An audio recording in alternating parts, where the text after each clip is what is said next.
Hello, everybody, and welcome back to yet another indoor adventure in Waterdeep Dragon Heist.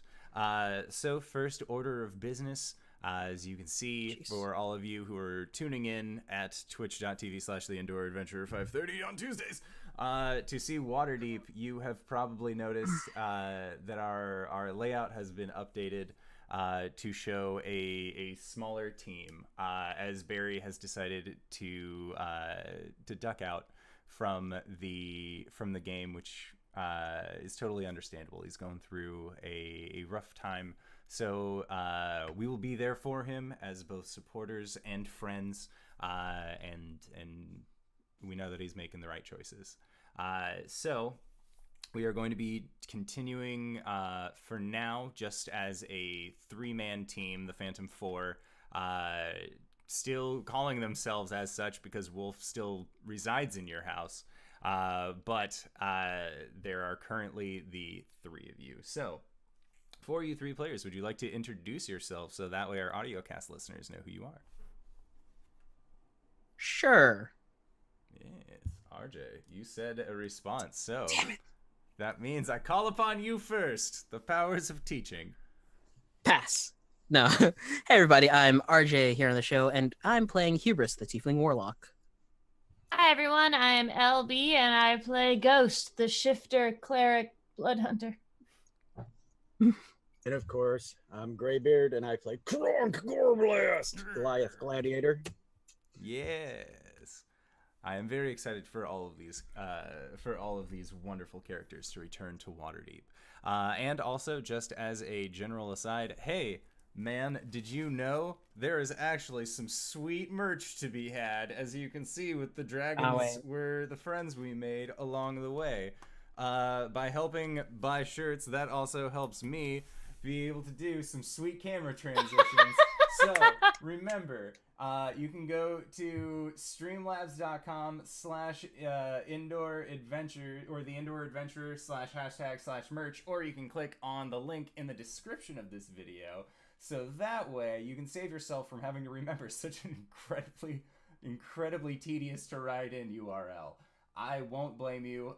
We also have a Patreon that you can go to, so if you're interested in supporting our show through Patreon and gaining access to our Discord as well as an after show that we do called Nights in the Courtyard, you can totally do that and find us there.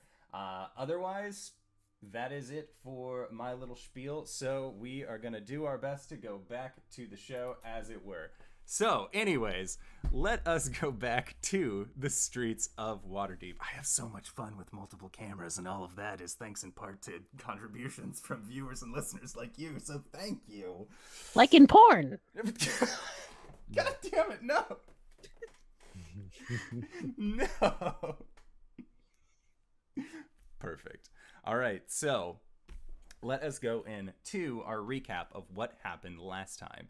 You guys decided to stop in to speak with Davil Starsong and inform him of the demise of one of his former companions, a half-orc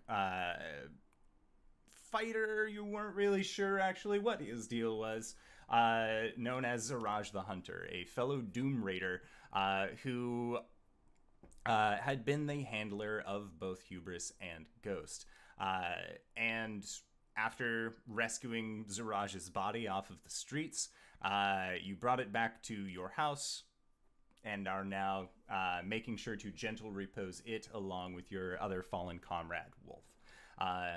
You approached Davil Starsong, let him know about his companion, as well as got the laydown of the land, as it were.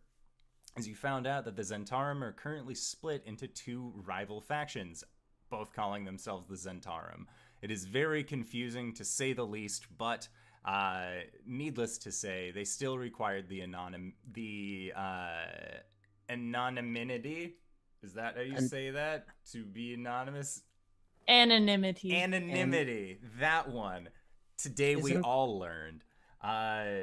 But they still required that in order to perform their dark dealings. And you guys had actually encountered some of these rival agents on a multitude of times during your initial chase trying to find a package that you believe to be the Stone of Golorr. You then were able to track it down to a not very noteworthy bard who you guys decided to beat within an inch of his life, or at least that was the plan, until you had gotten surrounded by several other members of the Zentarum who also knocked that guy out before they tried to run away, thinking that they had tried to kill him successfully. However, with a quick spare the dying from Ghost as well, you guys were able to keep him alive. And Ghost, you then ran off and rescued one of the urchin children that you had befriended, a young boy named Jenks, who had fallen through the ice while he and his two other companions, Squidly and Nat, escaped from a small horde of urchin folk that seemed to be coming after them after you guys had left them laden with at least a dozen rations, as well as given them gold and fancy items. You decided to then make your way back to Trollskull Manor. Your new friend, as you explained to the guards on the way back, had fallen asleep while drinking, and that's why your bard was slung over your shoulder. And you had made it to Trollskull Manor without any real issue. The kids following you the entire way, not really making too much noise. Jenks is just hugging the back of Ghost very tight as she saved him from falling through the ice. And you, Ghost, hear him keep saying, just "Guardian Angel," while holding your back. Why you gotta make him go full Dylan? That's Jenks. If you think about my Kids on Bikes character Dylan and what he would look like in Dungeons and Dragons, it is this kid. It is Jenks. It literally says in the notes, "Play it like Dylan from Kids on Bikes." Yeah, it says in the notes. I'm just doing my best. I will show you a picture later if I can find it. Those guys at Wizards, they're great prognosticators. But yeah, so you guys have made it back to Trollskull Manor. What would you like to do? I'm going to have KRONK take our gentleman friend to the fight pit and tie him up. Okay. Yes. I'm just gonna usher the kids upstairs. Okay. Mm-hmm. Do you have any questions you want to ask our new friend? Probably where the parcel is. If he knows any of the other players involved in our little game. Fair enough. Can you cover for us if you hear any yells? Hubris turns to the kids. Why would they be yelling? Squidly just looks. What kind of game are you playing? Is it like dice? It's like... it's more like 21 questions. I don't know that game. How do you play? Well, we'll talk about it. But first, a bath and probably some food for you brats. I need to delice your clothing. What's that? Food or bath? No, that thing with the lice? He starts to itch his scalp a little bit as he says it. Yeah. All right, come on. You'll shoo them upstairs. Okay.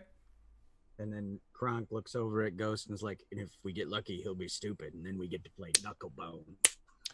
Yes, that would be very fun.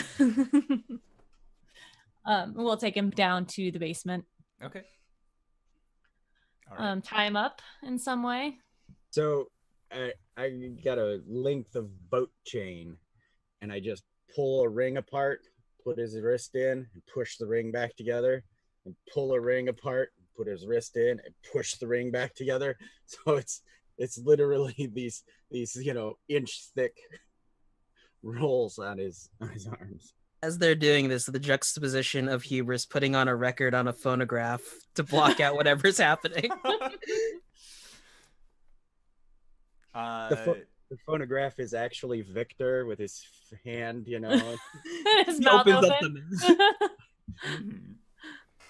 the Yeah, if you would like, Victor is willing to help you bathe these kids.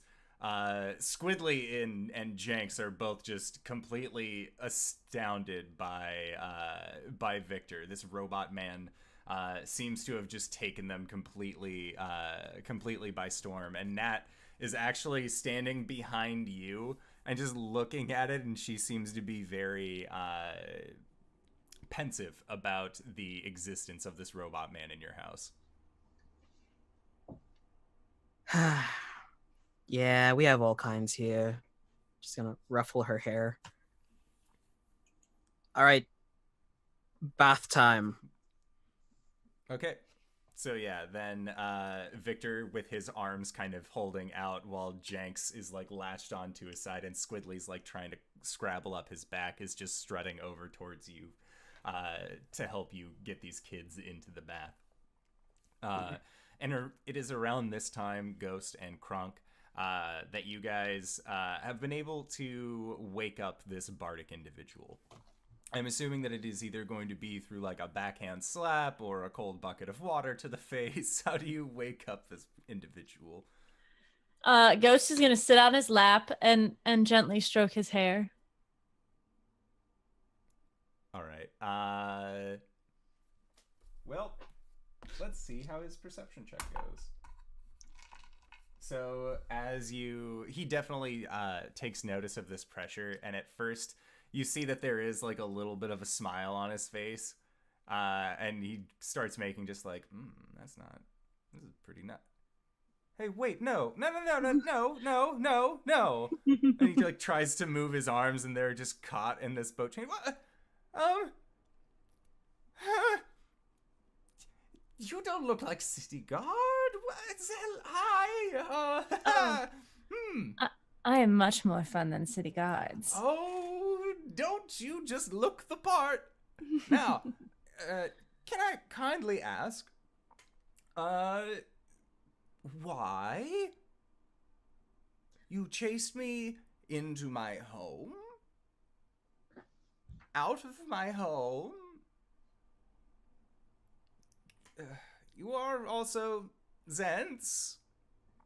So, why? Well, I was told that you had something, or you were given something, that you don't have on you anymore. It's something that I need. Well, I don't have a lot of things on me that I used to have. So, going to have to be a little bit more specific. And she starts like playing with the collar of his shirt. Oh, just a little something you picked up at the theater. I see.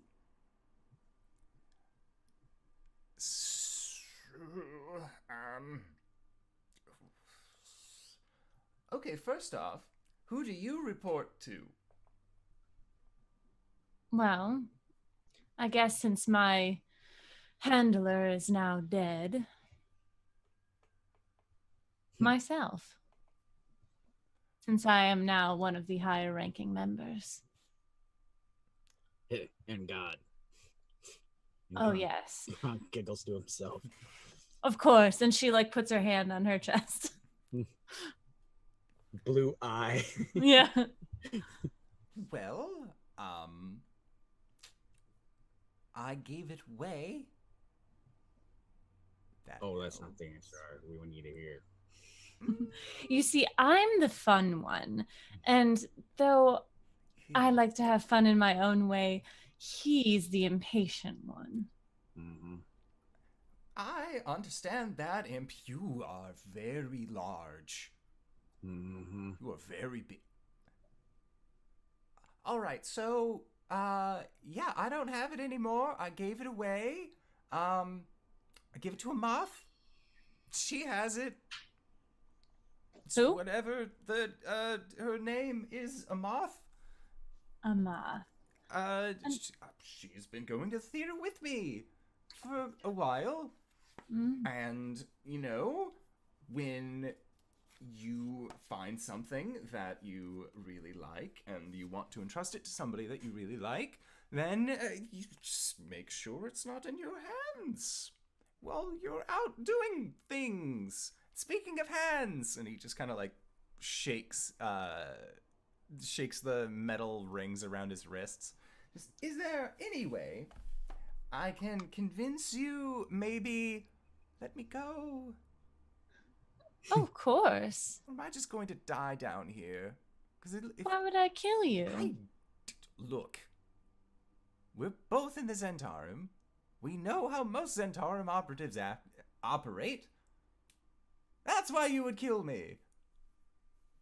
That and you're scary as shit. That guy's huge. He could probably flex my head into oblivion.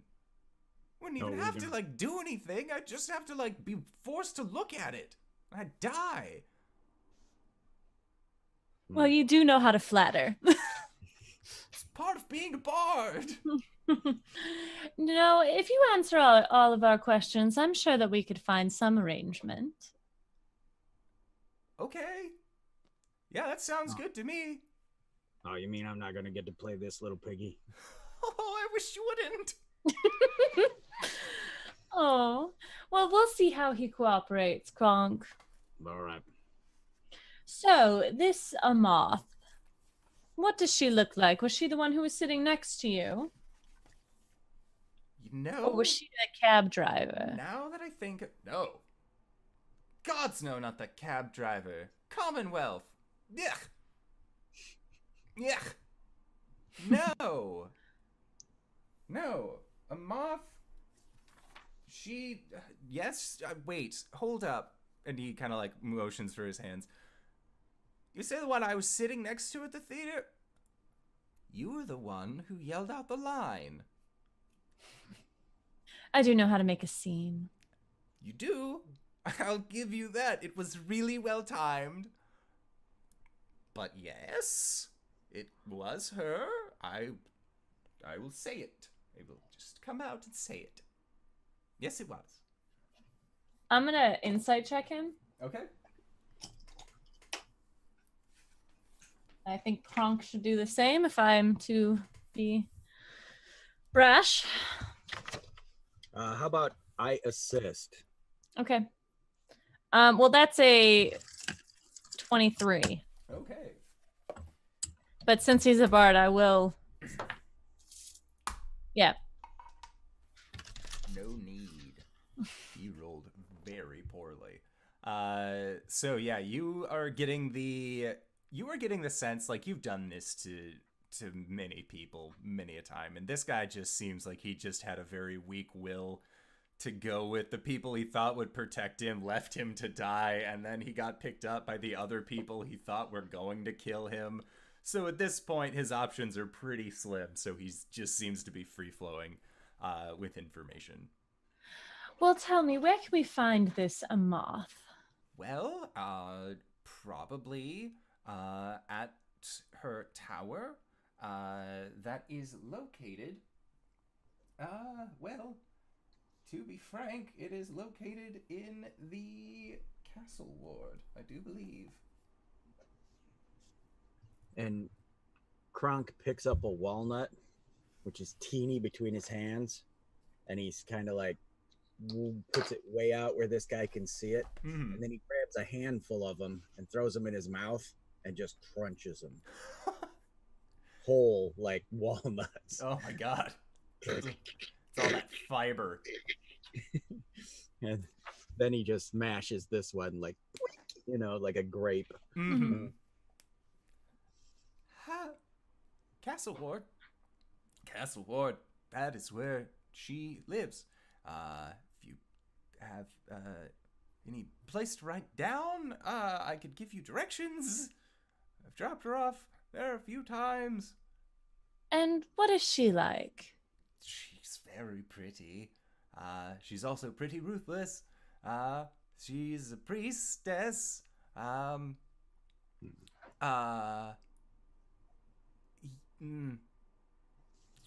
Bane? If that name means anything to you? A Bane? Of Bane. Oh, of Bane. Okay. Oh my. You thought Waterdeep was safe. Waterdeep. And does she keep guards? Not usually. I mean, there's the castle ward guards, the ones who live there. They make sure things are generally pretty safe. Mm-hmm. So I wouldn't, not the whole guns blazing kind of thing. Mm-hmm. And what was she to do with this package? I was going to pick it up later and then deliver it myself to the master, of course. Which master is that? Well, the Zent's master, the original. He made it. He made us. Do I know who this is? You can make a history check to see if you know who he's talking about. I'll assist. So that's 16 and plus 3, 18. All right. So you know that the Zentarum was started hundreds of years ago by a powerful wizard who had taken over the Zentil Keep over near-ish the Dale lands, more towards the east. And then just through the years, it has kind of spread into this black organization that people know it as today. But as far as the name of the individual, you aren't really sure. Do I know that the master was like, or this guy who started the Zents, he's like some sort of person that could live this long? You aren't sure. Humans don't generally live that long. Yeah. There are magical means. Durnan, for example, has lived well past his appropriate age. But he doesn't look a day over 40 and never will because he survived Undermountain. And that... Nobody survives Undermountain. But yeah, so you would know that there is magical means that could have extended his life force. But as far as a general human lifespan... Okay. Yeah. And where were you going to drop this off? Well, he said he was going to meet us at the tower. And then we would just give it to him. When? See, I was just planning on going over there after the whole thing with... Trying to kill your mother? That's okay. Let's not get into that part. For now, if at all ever. Would be cool. Would be really... I realize I'm not in a position to make demands, but like, it'd be really cool if you didn't tell people about that. Oh, who would I tell? I don't know, but you shouldn't tell anyone, really. So why were the Zents trying to kill you? Or take you away? Well, Master likes my songs. He thinks I'm a good bard, unlike everybody else in this Ori town. So, I was high priority. At least I assumed I was high priority. They were trying to kill you. People express gratification and thanks in a variety of ways. Oh, I'm sure that they do. And she like brushes his hair. So, who do you answer to? Well... Does the name No need to Manchun ring a bell to you? Manchun. I don't think so. Is that someone I've heard of? With the history check, that name sounds vaguely familiar, like what you had heard of in relation to the wizard that had overtaken Zentil Keep. Okay. What was the name one more time? Manchun.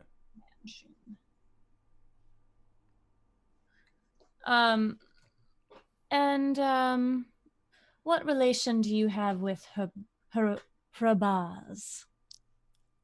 Well, he and I work closely sometimes. Other times, not so much. How about recently? Well, his men talked to some of my men, and we were in the process of moving the stone. So you know what it is.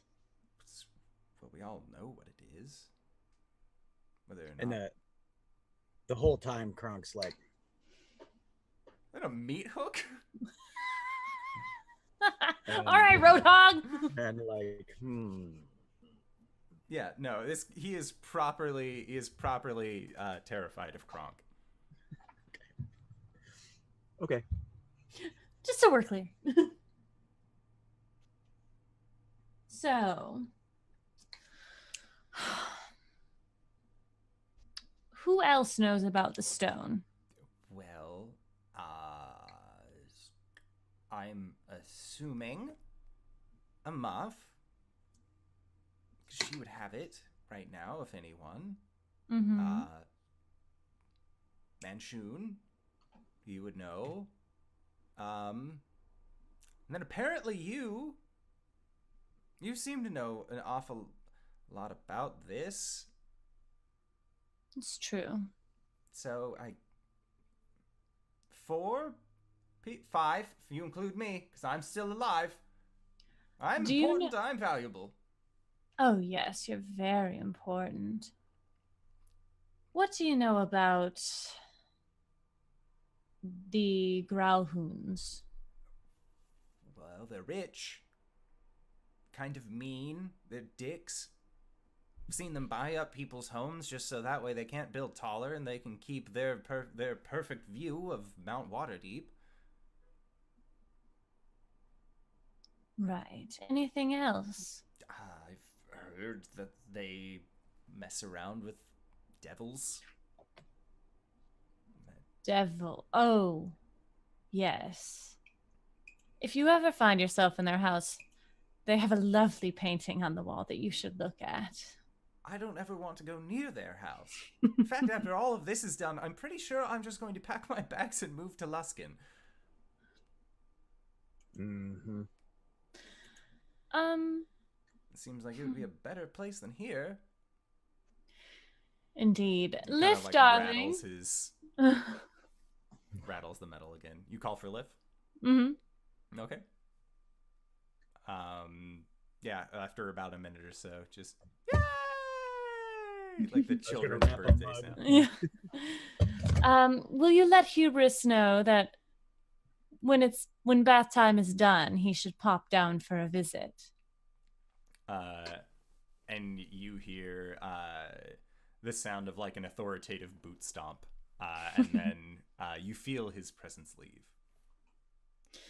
What the fuck is that? Says the bard sitting on the floor. No, don't worry about that. Oh, I'm worrying about this whole thing. He's my friend. He's my friend. KRONK, do you have any questions? Mm-hmm. So, if you're reporting to the master, why is this master tearing his own Zentarum apart? Well, that's kind of the MO of being a Zent. It's power at any cost.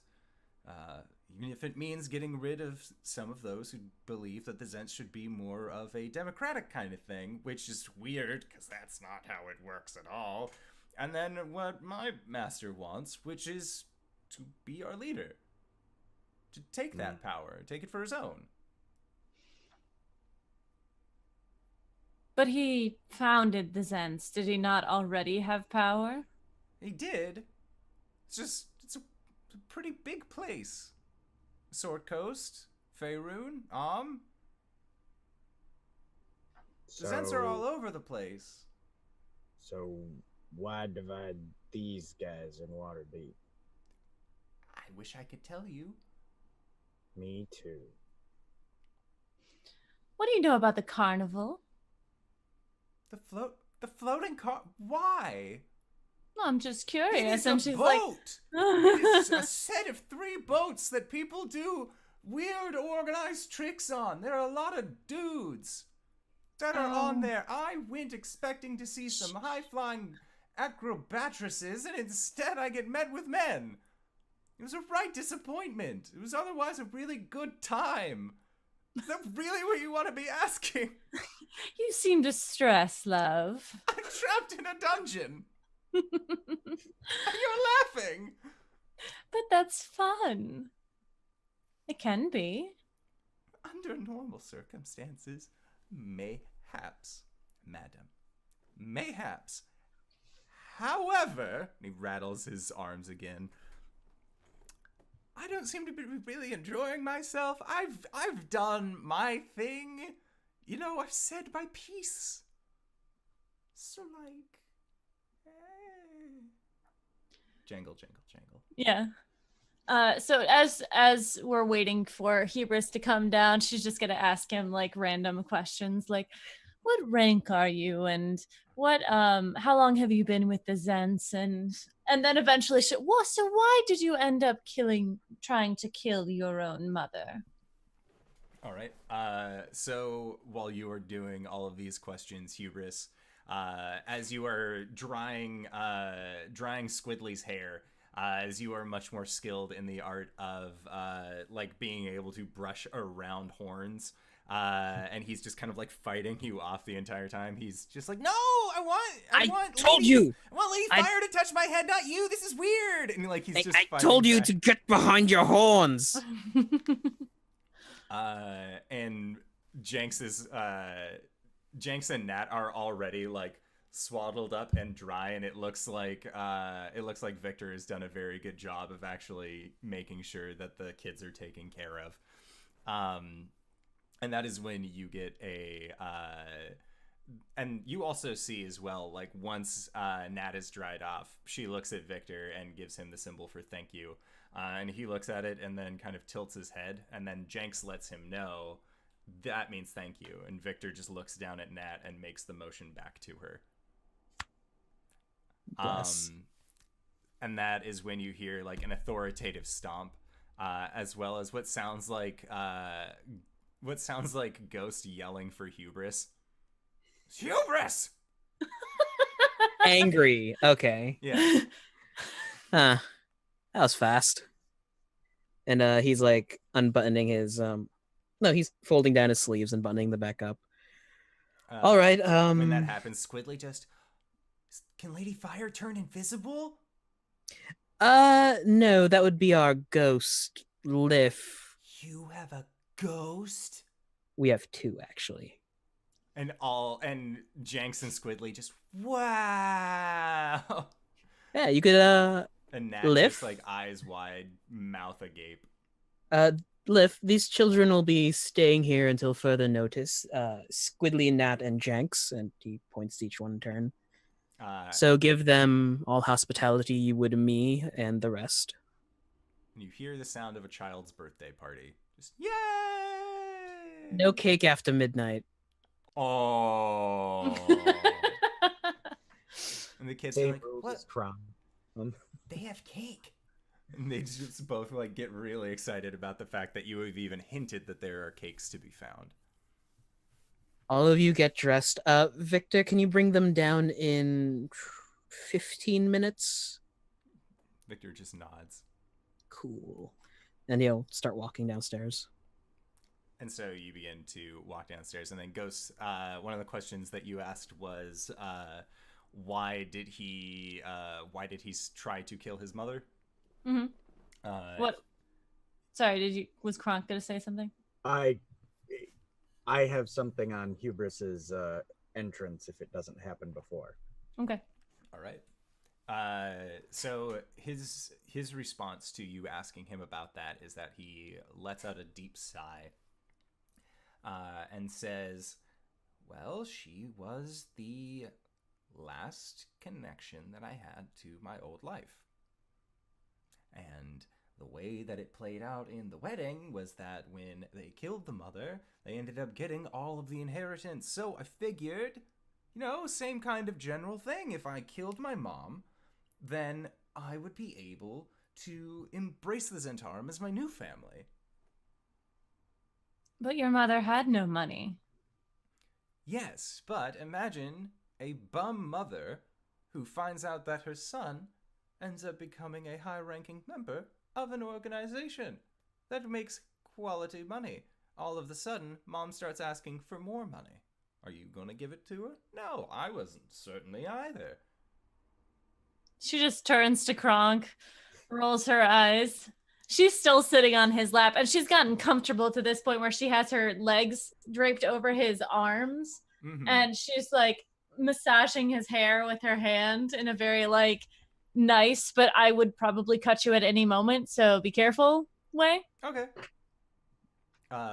And Hubris, that is when you begin your descent into the room. So KRONK, if you had anything you wanted to do for Hubris's entrance.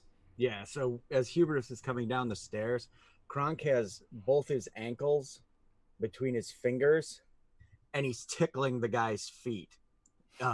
He's got it, and the guy is just wriggling and shaking and can't not laugh because it's tickling, and it's torture. It's like tickle torture.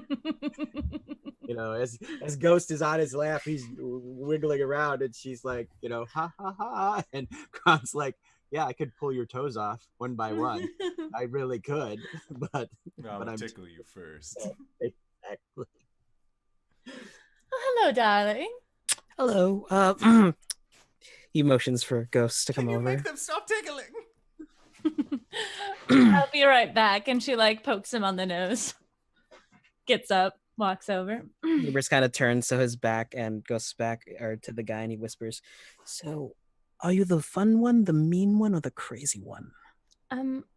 A bit of all of them, actually. Okay, so what does that make KRONK? He's the one that threatened to tear off his toes. So he's the mean one. So which one am I gonna be? Oh, you be whatever you want to be, I guess.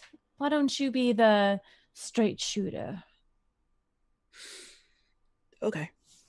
Turns back around. All right, big guy, that's enough. That is extremely enough. That laugh was going to haunt my nightmares. He hasn't peed yet.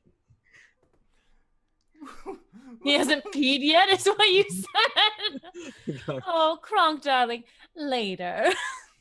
And he just like drops his feet, like, and then lumps back over and does the Goliath squat. All right. Hubris is just gonna coming down from his face from having laughed himself to a point of pain.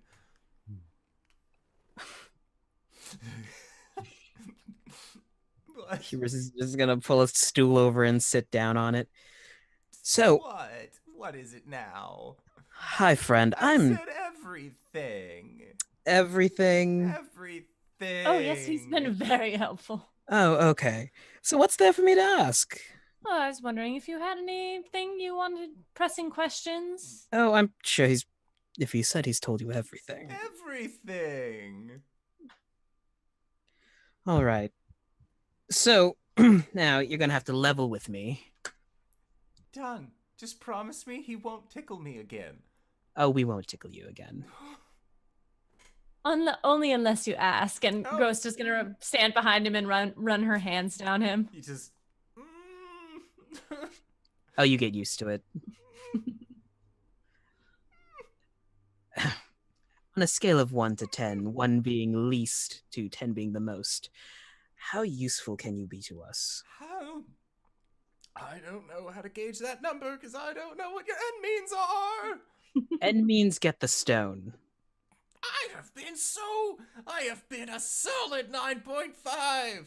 Oh, that's nice. Can you just make it that extra 0.5 mile? Tried and then they tickled me. Oh. I have been nothing but the straightest of shooters. For shame on you both for torturing this poor soul. KRONK. I'm sorry, I'm pandering. And it's working. I feel much better about the whole thing. That's nice. No, I don't. Fuck you. This sucks.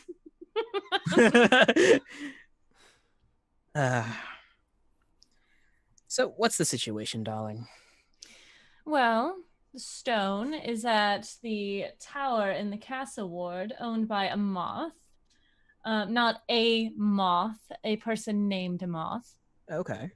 They are going to be giving the stone to Manchun and the master tonight, I believe. Ooh, time frame. Okay. Was that right? And she'll like gonna tickle him under the chin a little bit. It was the right time frame. Last I checked. I don't know. Was I out for days? Should we maybe go and before Amos gets to there, we should stop her? Right. So, where's her tower? Is the meat or? I think so. I just was going to give it to her. That we were going to wait in the tower, and then eventually we would get into contact. Interesting. Wait, you were going to give it to her? I thought you said you did give I it. gave it to her, and then we were both going to give it to Manchun together. Why didn't you try to use it for yourself? What?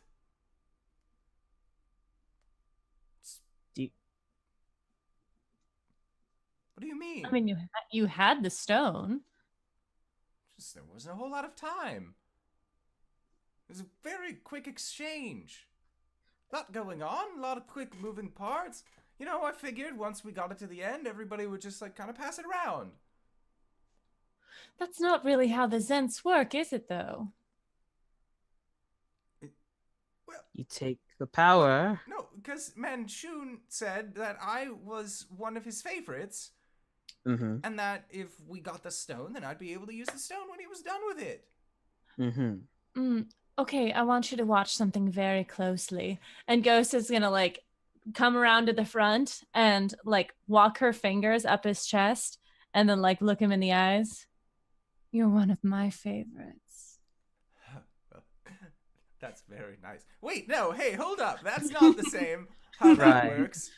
No, he didn't do that. That's weird.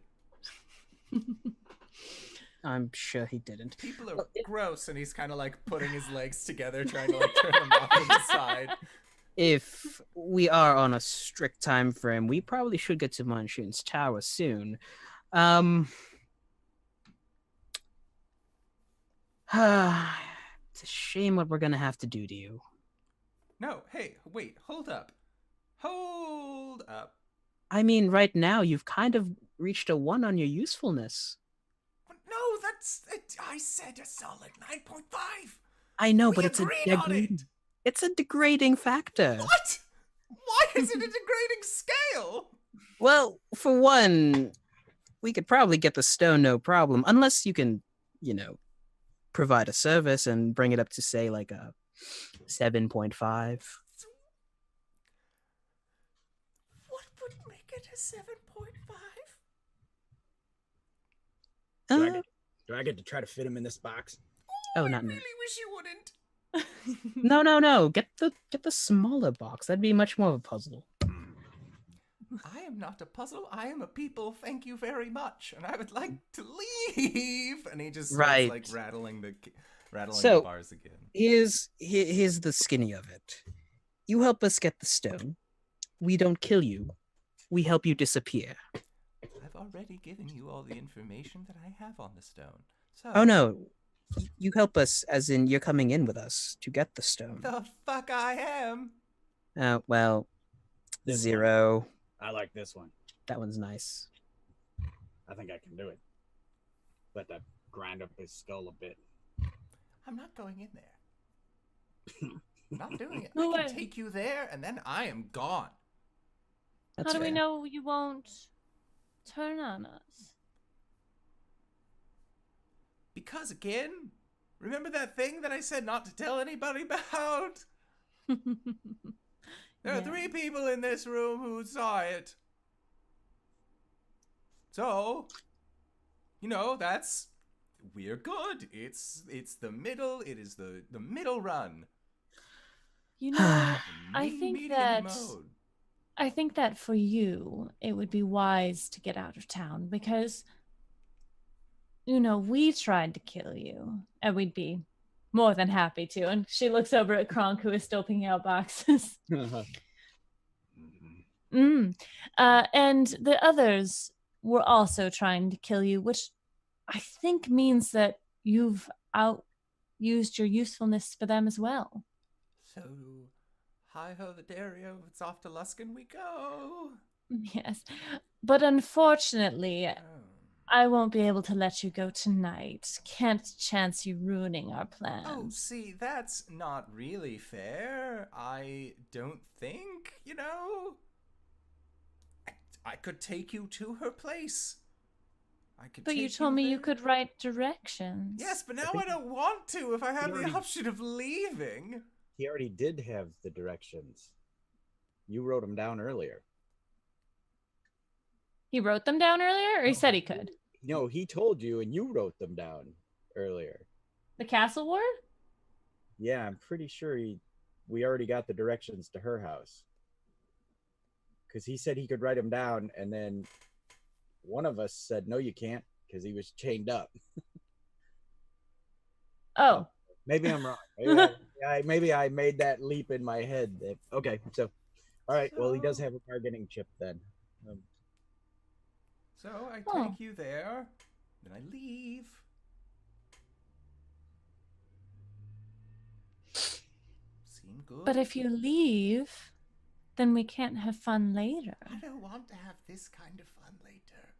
Oh, it's very fun. No, look. You For were us, down anyway. here getting tickled for 20 minutes. Oh, no, that was last week. Just real stank face. Head cocks back. What is wrong with you people? That KRONK does do that laugh. Imagine that it just echoes in the empty cavity of the fight pit. All right. Here's a deal. You lead us there. And I'll send you on your way. And I'll even throw in some gold. But you gotta promise that your ass is gonna be out of the North Gate as soon as possible. Yep. Very much so. Quite right. On your way to Luskin. And he, slaps him on the face. Yep. But if you're lying, we're gonna hunt you down and kill you. That's why I don't want to be lying right now. All the way to Luskin. And you know what? I hear Fire Shear is pretty good. Mirabar has some excellent hot springs, or so I have been told. Maybe go there. Maybe a spa day. A series of spa days. Spa year. Spa year sounds pretty good. All right.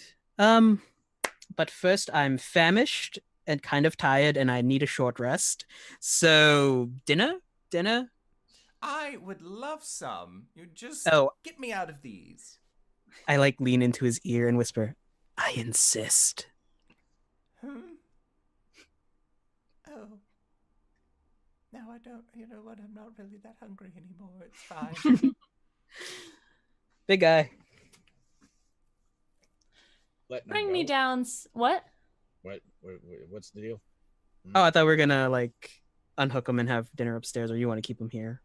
Oh, I'd love to keep him here. Will All right. someone bring me down some food? I was gonna go cook. Thank you. Yeah. He'll head upstairs. Okay. Make a survival check as you go to cook in the kitchen. That's a 0. Okay. 17. Okay. So with your 17, you end up making a pretty quality winter dinner. It's composed of a plate of kind of sliced butternut squash. There are some potatoes that have been kind of set out, as well as some cubed meats. As well as you go to reach for Torvash's bags of sausage and bacon, and then you don't know how to feel about it. There was no confirmation one way or the other, so this is just more of a lighter meat kind of. Just gonna shove those in cold. No, wait, they might get taken. Just drag them outside. right. Then set out plates for the kids, then come down with a plate for KRONK, a ghost, and Duder. Okay. And Ghost has sat back down on his lap and is like smelling his ear and like rubbing her face on him a little bit. Having fun, I see. No. Oh, so much. Oh, I was talking to her. And she'll take her plate and eat and like feed him a little bit. He doesn't want it, so it's just you like mashing food at the Oh. side of his face. And then at some point when that's happening, I'm like, well, you know, it's her or me.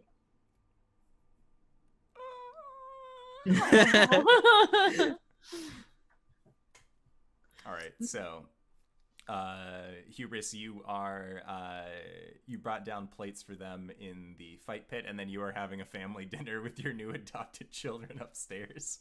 Yes. Okay.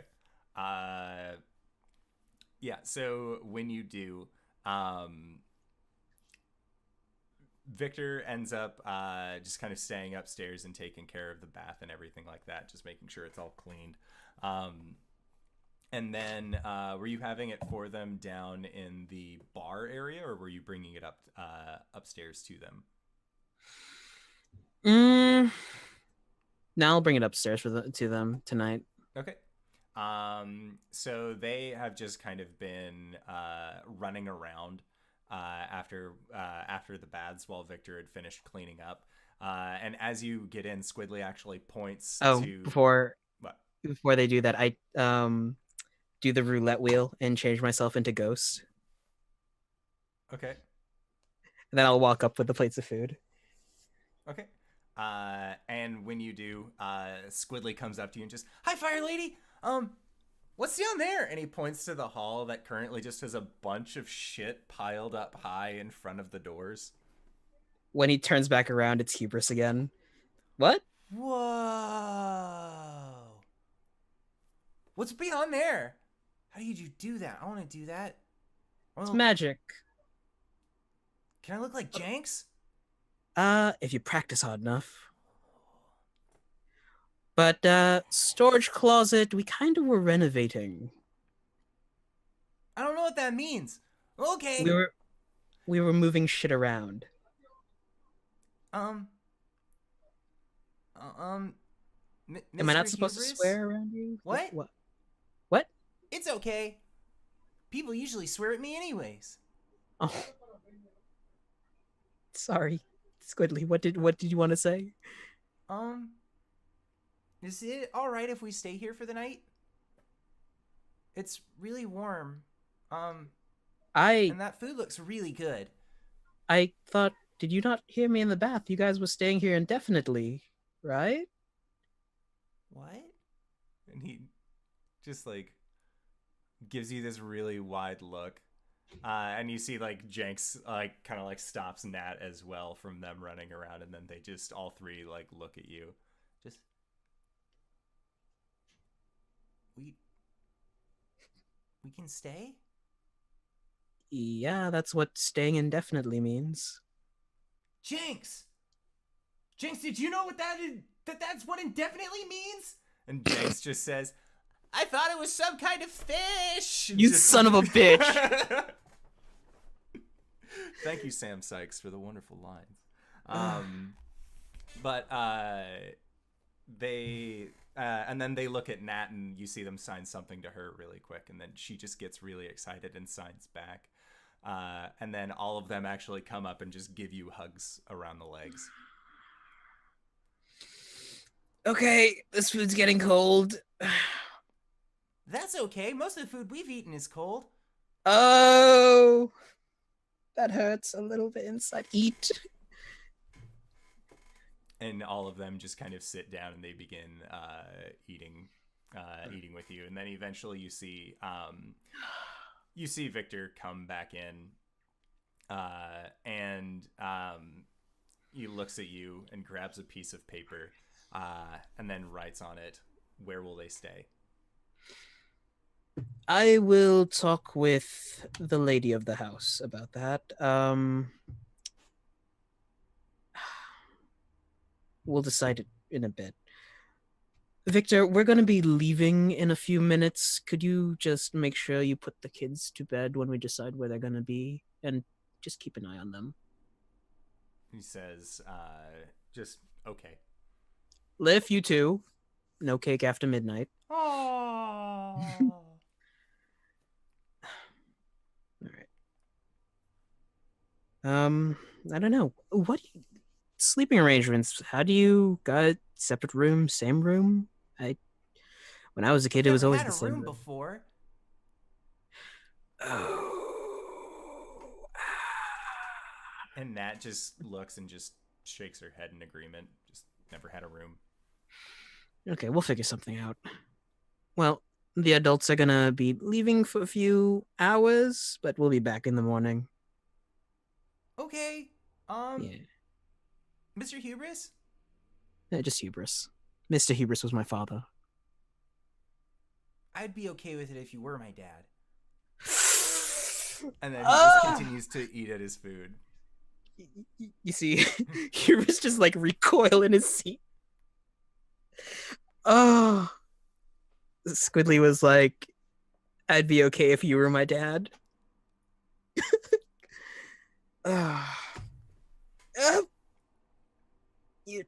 Yep. He just continues to eat, and he's not like using a fork with proper table manners. It's very much grab it, spear food, and shove to face. That's fine. We can correct that later. Nat is just grabbing it with her hands and just eating it, not even using silverware. All right. So, how long were you guys out on the streets? Mm-hmm. He shrugs. All right. While? I don't know. There's going to be a lot of work with you three. Hopefully not too much work. I mean, work sucks. It's going to be fun work. You mean it? Yeah. It'll be fine. And you just see that Squidly's red tiefling tail is just kind of wagging behind him as he continues to eat.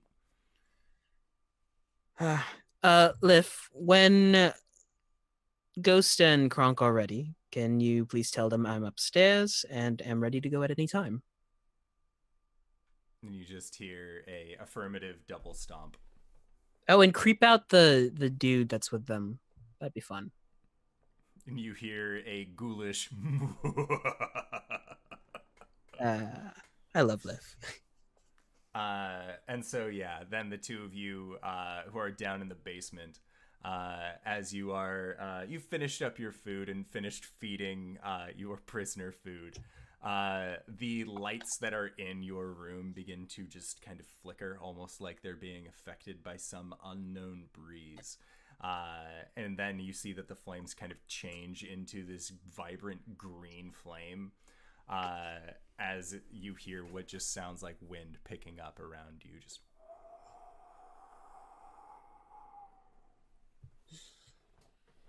and then on the wind you just hear and KRONK is doing like the metal thing, like he loves it. Your captured bard is crying. Oh. He is terrified. It's okay. I'll protect you. KRONK, That's so would you fetch me my collar and leash, please? You what? Why do you need those? In like 2 or 3 bounds, he's like, already up to the hatch opening. And oh, just to make sure you don't run away. I think that being a leash Yeah. I can't hear you. I think that being a leash child is demeaning, and I think that being a leash man would be demeaning as well. That was never my thing. I don't really think that that's necessary. But I insist. And KRONK, that is when you come up the stairs, and you actually will walk by where Hubris is having this small family dinner. almost time to roll. Gotta grab it. She's not. Okay, kids. Be right back. He stands up, like runs downstairs, and then cracks the hatch and like motions for Ghost to come up.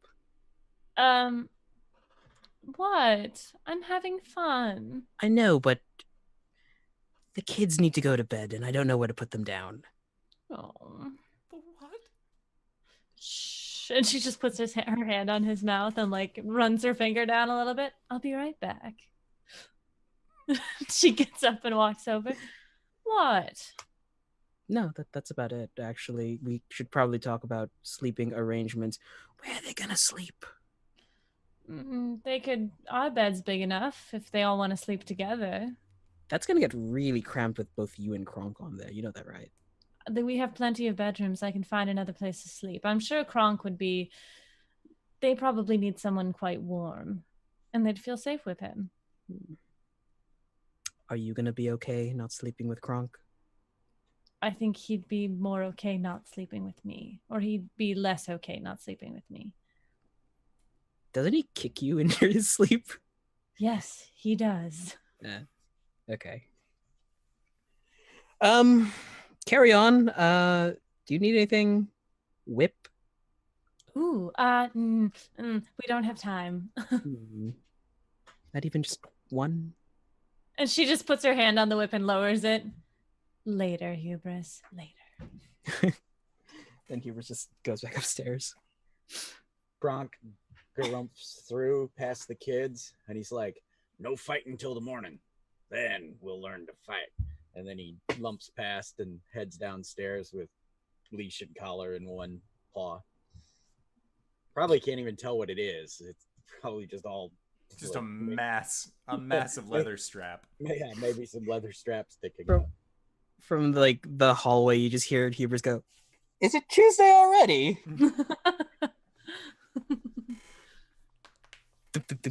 All right, so then KRONK is going to go down and we'll be busy collaring up our new bard companion. Only on Tuesdays. Only on Tuesdays. And then, so Ghost and Hubris, what is your guys' plans for where to stow the kids? Their bedroom. KRONK Ghost's bedroom. Okay. Yeah, I guess I would ask KRONK if he's okay with that. Yeah. Okay. Greybeard says yes. Oh, right. No, that was fine. Yeah. Yeah, I guess he would be more trepidatious, so it would probably be a... Well, we'll try it. All right. Until we get them a room of their own. All right. Okay. And then I think a black bag situation until we get a little bit ways away from the house, just in case. Because he doesn't know where we are. No. Yeah. Okay. I could get the basket pack. We could just wrap them in my cloak and put them in a basket pack. And... Did you wash that out yet? Nope. I don't think we want him covered in human body parts. Hubris cleaned it. Ish. I think he'll be all right. Won't you be all right? I'll be fine. So I'm just going to take a cloak and I'm going to put it over his head so it hangs down. And then I will put my arm around him and hold the cloak down. Like we're walking closely together, like whispering and stuff, and until we're a ways away. Okay. Make a group deception check. We took a short rest, right? Yes. Yes. Okay. That is what the dinner was for. Okay. With D&D Beyond, you can click the short rest button. Taking a short rest has never been easier. Shoot. Confirm in 3, 2, 1. Confirm. Sick. I need a calculator because I don't know how to do math. Oh, I'm actually at 7, 12 for me. Oh yeah. Hit points back. Yeah. Good. I'm back at full. Oh my. Oh, me too. Okay, cool. I will roll. Deception. I'm actually not great at deception. Oh. I'm not It's bad fine. at it. I just don't have anything in addition to it. 23. Yeah. I took deception instead of persuasion. Do we all need to roll? Yes. Okay. This is a group effort. I see. I'll take it. That's a 16. This I got a new thank you work, aka me. I got a dice box thing, and it's very like they roll and they like are super twitchy until they land, and you're like, okay, do what you want to do, dude. 13. Okay. Yeah, so no problem. Especially given that it is getting to be kind of later in the day at this point. By the time that you had actually gotten around to bringing him back, as well as preparing food for everybody, you know that the time is roughly around 5-ish, 5:30. More towards the early evening, but you can see that the sun is already setting over Waterdeep's skyline. And as you continue through the city streets, your bardic friend, Agorn, is just like, it's over here. Okay, it's left. I mean, you really don't have to keep the collar on. I said that I would help out. And then somebody kind of gives him a quick pull. And just, that's fine, I guess. Yes, it's up here.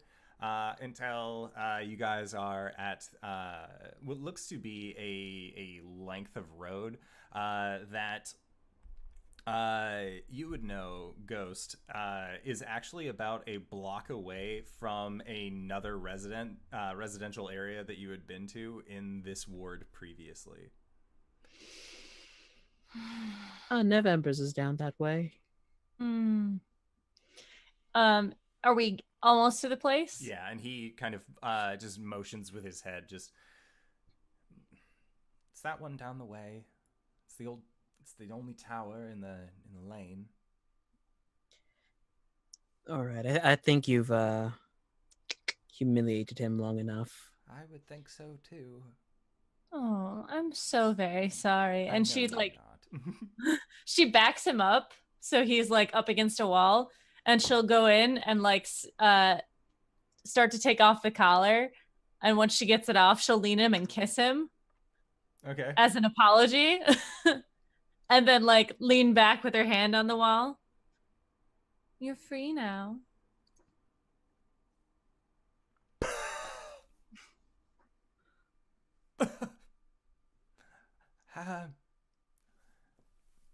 Madam?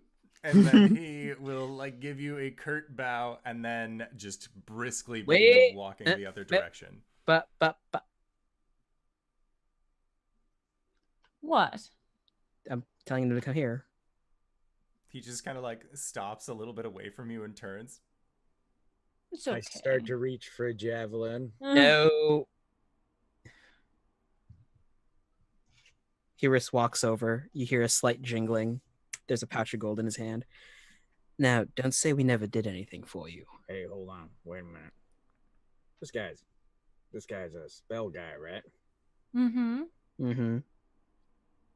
Sometimes. Oh, I can't hear you. Yeah, weird. You weren't muted. No, you weren't muted. That's weird. Sorry. Directional mic, maybe. Yeah. I put my paw on him, like, covering a whole big portion of his shoulder, and I'm like, he's a spell guy, right? Mm-hmm. Mm-hmm. Sometimes. I like mangle up his paws so he can't cast a message thing, or like the little bird. Oh, that's not necessary. I need my hands. He needs the hands to hold the gold. I need my hands to play music. KRONK, how about this? You take my profession away from me. If he gives them any warning, or we find out that he has turned on us in any way, I'll take you right to him, and you can do whatever you want to him. Oh, you're gonna get a good snoot full of him. Mm-hmm. And she's gonna lean up to him. She's not gonna mark his scent, but she's gonna give him like a fierce whiff. Yeah. So you got him. There's a lot of fear. I smell fear. Got him. Mm-hmm. All right. Don't make me ever see you again. And he lets go. It's just Have fun in you home. just incoherent squibbling coming out of his mouth as he just briskly walks away. He does not turn back. He is gone. Right. So how do you want to play this? He was fun. He was fun. Kronk's shoulders are all tense because he really wants to kill this guy. I know, I wanted to play with him too, but he was just so forthcoming. Listen, when you play with your toys too hard, they break easy. I know, but that's what's the fun part. You guys played with your toy too hard. Mm. I'm not getting you a new one. He didn't even crack like those walnuts. He didn't crack at all. He just bleh, said it all. Anyways, this castle.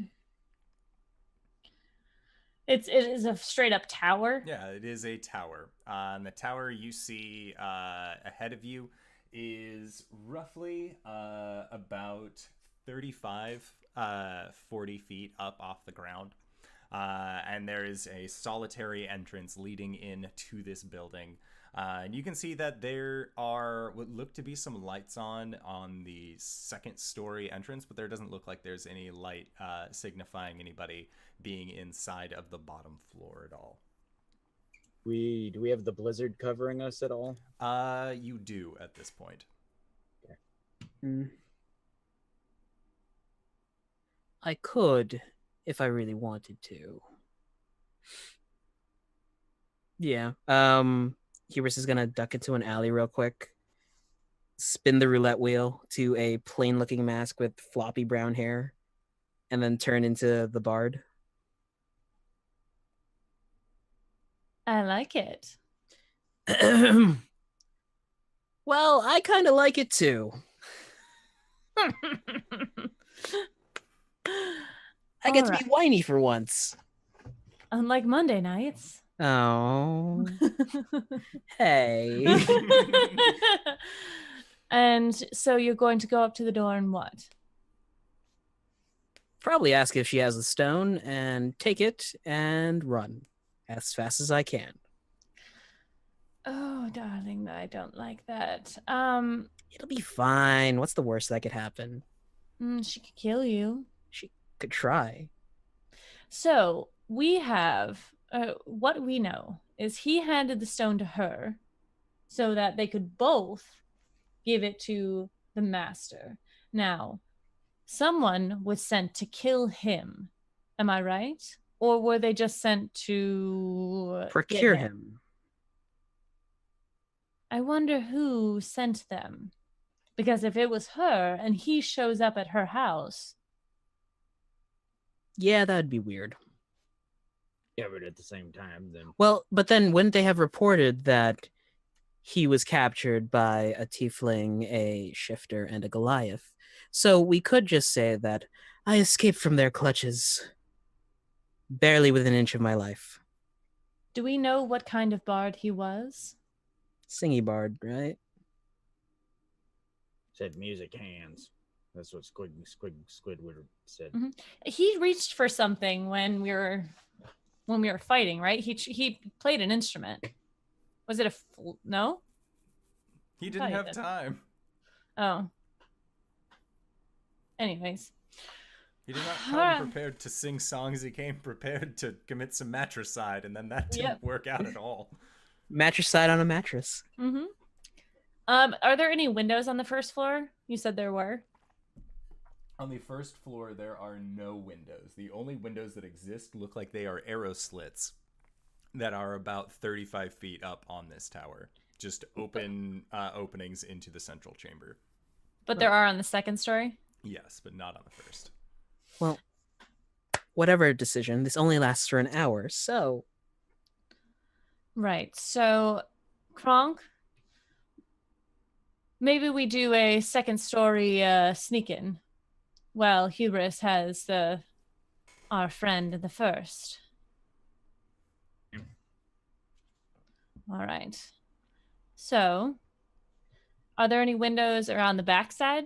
Also no. It seems like the only windows. The arrow slits on this tower are in a circular pattern, so you would know that all around the top section are going to be these arrow slits opening in, as that was just good defensive construction back when this still needed to be a defensive tower. Right. So there are no windows; they're just slits. Yes. We can just see the light. Oh, I see. Okay. How do we get through the front door? And there's only one door. Yes. So it's a tall tower then? Yes, again, it is about 35, 40 feet tall. Okay. Climb all the way up and tear I through could the just room. try the front door or knock really loud. Well, yes, that's how you will get in, but how will we get in? I'll leave the front door open for you guys. All right. I don't like this plan, but it's pretty much what we have in a short period of time. KRONK, do you have any input? I'll take that door down. Oh, I know you will. But we'll try to be, he said that she was a priestess of Bane. Mm-hmm. Ooh, that needs a religion check, because I don't know what his portfolio contains. Yeah. So make a religion check if you would like to learn more about our savior Bane. Well, an 11. For Gotham City. Will an 11 tell me anything? In 11, what did everybody else roll? 11. Under the belief that I too rolled an 11. Yes. Wow. So we rolled a 33 collectively. DM. Sadly, not how it works in this situation. So both KRONK and Hubris, you guys haven't really heard of Bane before. He has a pretty standout name, but at the same time, there are also a lot of deities. There are elven pantheons, halfling pantheons, dwarven pantheons, Sahuagin pantheons, tiefling pantheons. Like, there is just a vast amount. So the fact that you haven't heard of this one deity, it doesn't really surprise you. Ghost, you do remember, not necessarily about the portfolio, but you do know that Bane is actually one of the enemies of Asuran. All I know is that Bane is not on good terms with Asuran. So hey, push come to shove, we kill her, your god's happy. Woo. Woo. All right.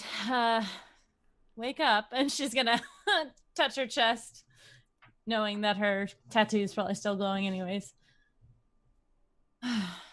Maybe she will have a little prayer to herself to kind of hype for this event. Like, just kind of she doesn't really know how to pray, so it's kind of just like, hey, we're going to be fighting someone who is a priestess of Bane, and I know that you two aren't the best of friends, so if you would like to offer any assistance,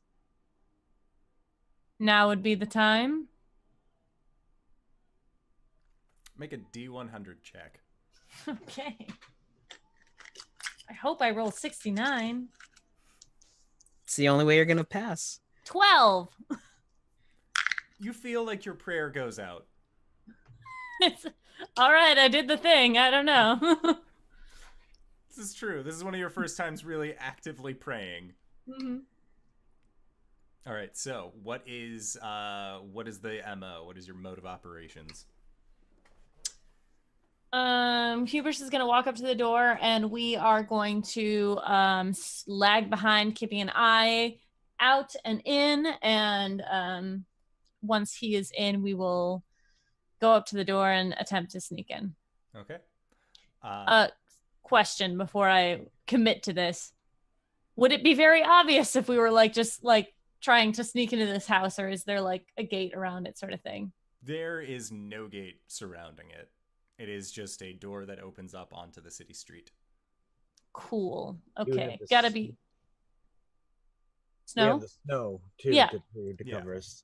Yeah. And if we walk up like we're supposed to be there, usually people. Cool. All right. All right. And with that plan currently baking in everybody's heads, that is where we are going to go to our first break of the evening. So I would like to say thank you to everybody who has decided to stick with us through this wonderful segment of Waterdeep Dragon Heist. You guys are right in the thick of it. I'm excited for what is going to happen when we come back from break. So we are going to try and be back in 5 to 10 minutes. So don't go no place unless it is to grab a food, grab a drink, grab a friend, or grab some merch from the store, and then you can bring it all back and let us know how we're doing, and also let your friends know that without their help, we'll never beat the Air Conditioning Repair Podcast. We need everyone. We need to Captain Planet this and fight the thing that makes it feel like the planet's cooler. So we shall be back soon. Bye, guys. That was a really bad transition, but fuck it. Hello, everybody, and welcome back from our break, I guess. I don't know why transitions are so hard today. That's fine. Anyways, hello, everybody, and welcome back. So, we left off last with you guys going to execute a brand new stinking plan. That being that Hubris, disguising himself as the bard, is going to walk up to the building that you guys are trying to infiltrate, and then you're just going to kind of wing it? Yeah. What's the worst that could happen? Well, if we had more time. This is true. Time is Have fun storming the castle. So, yeah, you make your way up to the front door, Hubris. Are you just going to knock? Yeah. Okay. So you knock, and then eventually, you hear, you see a little iron slat open up in the door, and you see that there's a set of eyes that look out towards you. Awkward wave.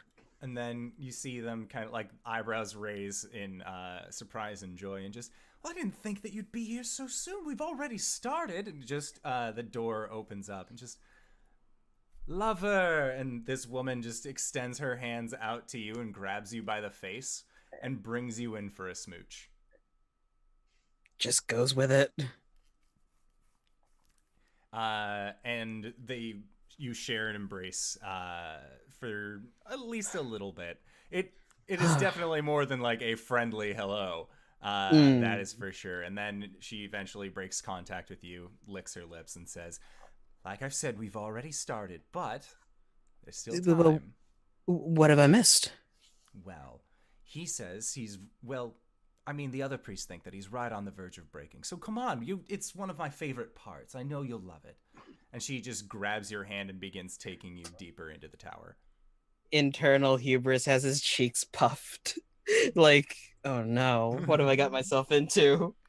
Could I surreptitiously, like, as the door's closing, jam a dagger into the door? Make a stealth check. Yeah. Could it be sleight of hand? Yeah, I'll say sleight of hand works. Well, it's the same check. Oh, 21! Nice. She got a nat 1 for her insight. She's still thinking about that smooch you done shared. Just has his arm around her hip as they're walking. All right. So then you guys continue into the tower, and Hubris, you notice immediately as you are walking through this area that 1, it is very cold, and 2, there is not an inch of wall that is not covered in pieces of parchment paper, all of them sharing one particular symbol, and that looks like the outline of a hand that is black on this piece of parchment paper. And it is just lining the walls, the ceilings, even parts of the floor just have these pieces of parchment with the symbol of Bane on them. Cool. Nice. All right. So yeah, you are getting taken in, and she begins to lead you up a flight of stairs going up into the tower. So Ghost and KRONK, you guys see Hubris have a little heavy session with this lady standing outside of the building, and then Hubris gets pulled in. We move to the door and listen to make sure that they're no longer on the main floor. And once we know that they are not, we will quietly move in. Okay. Make a perception check. I'll assist. Thank you. I take the help action. Oh, I didn't need it. 25. Oh, yeah. So with your perception as you are approaching, you definitely start to hear what sounds like prayers that are kind of coming from these arrow slits. And it sounds like there is a good 5 voices coming from inside. Okay. Yep. And then when you and KRONK push open the door and enter into this building, you can see as the same thing that Hubris did, that just from floor to ceiling and even on the ceiling itself are just these parchment depictions of the symbol of Bane. Creepy. Flammable. That's what I'd say. Flammable. We're gonna make our way slow. Is it like a staircase that goes up? So what it is you see in front of you is a small, like a foyer, just an entrance chamber. And then moving in past that is a spiral staircase that leads both upwards and also has a path going down. But you don't see any lights coming from down below on this staircase. And you don't hear any kind of noise or chanting coming from down that way, whereas above you is where you can hear the sounds of chanting. And you can also hear now what sounds like a 6th voice. It is actually, it sounds like he's almost begging. Just begging? Oh, yes, cool. Begging/whimpering. I'm going to, as soon as we get inside, I assume that it's a stone floor. Yes. I'm going to grab my arms around KRONK's neck and kind of hop up on him like piggyback so that my heels don't make noise because he's wearing the boots. Okay. All right. And I'll go. All right. So imagine the artwork of KRONK and Gwen pointing the axe forward, but instead it is Ghost in the same position, just pointing. Hubris, as you are getting taken up into this room, you enter into this chamber, and you can see there is what looks to be an Eastern-looking man that's kind of been tied up, and you can see that his shirt is off. There are a lot of lacerations on his chest. But he doesn't look like he was a bodybuilder or anything like that. Like, it's kind of like a little bit of a pudgy tummy. His just body is kind of saggier. He seems like an older gentleman. One of his eyes is just swollen shut. And you can see around you are these 4 individuals that all have their hoods up and are all wearing these very nice white robes. That some of them you can see actually have a little bit of blood on them. But then as this ceremony progresses, the figure that you have come upstairs with just says, "All right, we were in the middle of going around taking our turns, so let's just watch and see how this goes."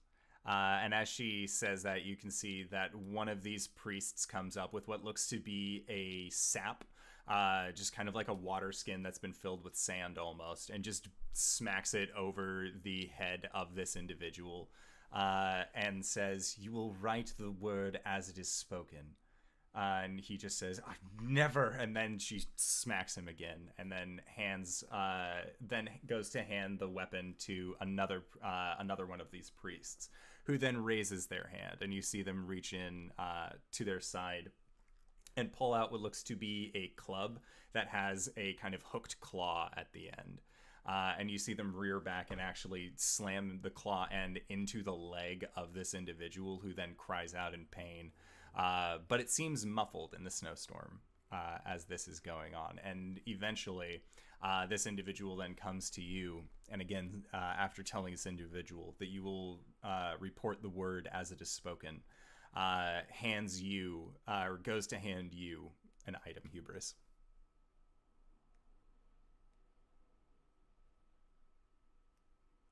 You're muted.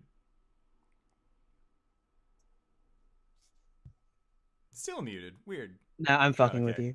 Son of a bitch. I've got to read the specifics real quick of disguise self. Okay, cool. It doesn't drop when I attack. Come on, Yeah. lover. I know this is your favorite part.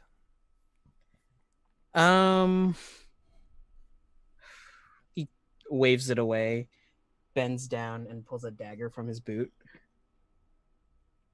And you see her eyes get wide. Just, ooh, I didn't know you had that there. Well, there's a lot of things you don't know about me yet. Oh, really?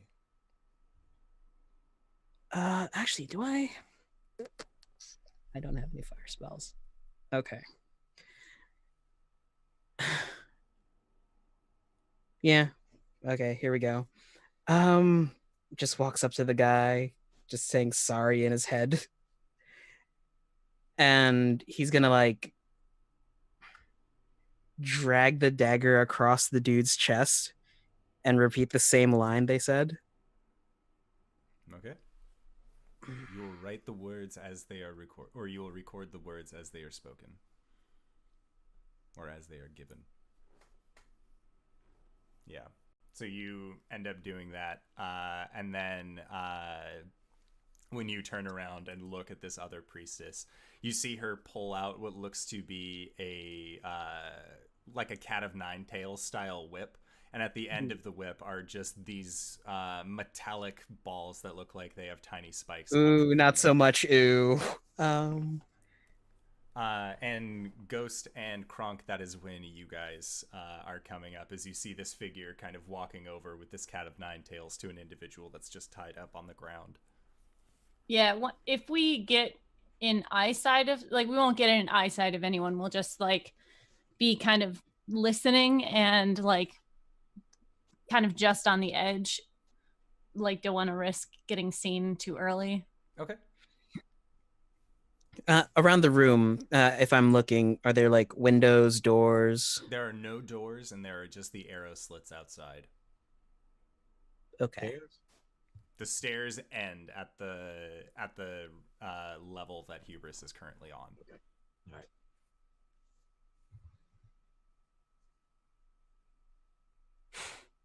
And then Amoth is the one about to flog this guy? Yeah. Tucks the dagger back into his boot and walks away. And you begin walking away. The room that you are in is maybe about 25 feet long, 30 feet long. So where are you walking to? Like back down the stairs? No, like back to like where he was standing originally. Got it. Yeah, so then you see her just come up and she leans down and just grabs this individual by his chin and just says, "You know what you must do, right? If you want the pain to stop." And the man just kind of nods and she says, "Good. This will be your final lesson then." And then raises the scourge and begins just kind of whipping onto his legs rather than his chest or his arms. And then after she finishes, she just looks at him, grabs him by the chin again, and just says, "Now you're going to play by the rules, right? Our rules?" And see the figure just kind of whimper and nod as he does so.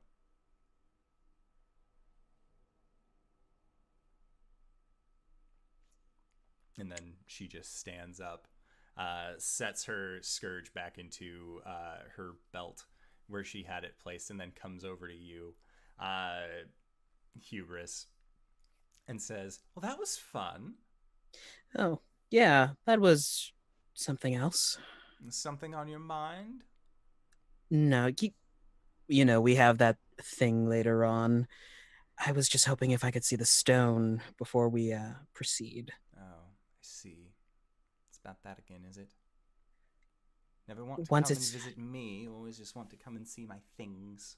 Listen, once it's out of our hands, my attention will be all yours. Make a deception check.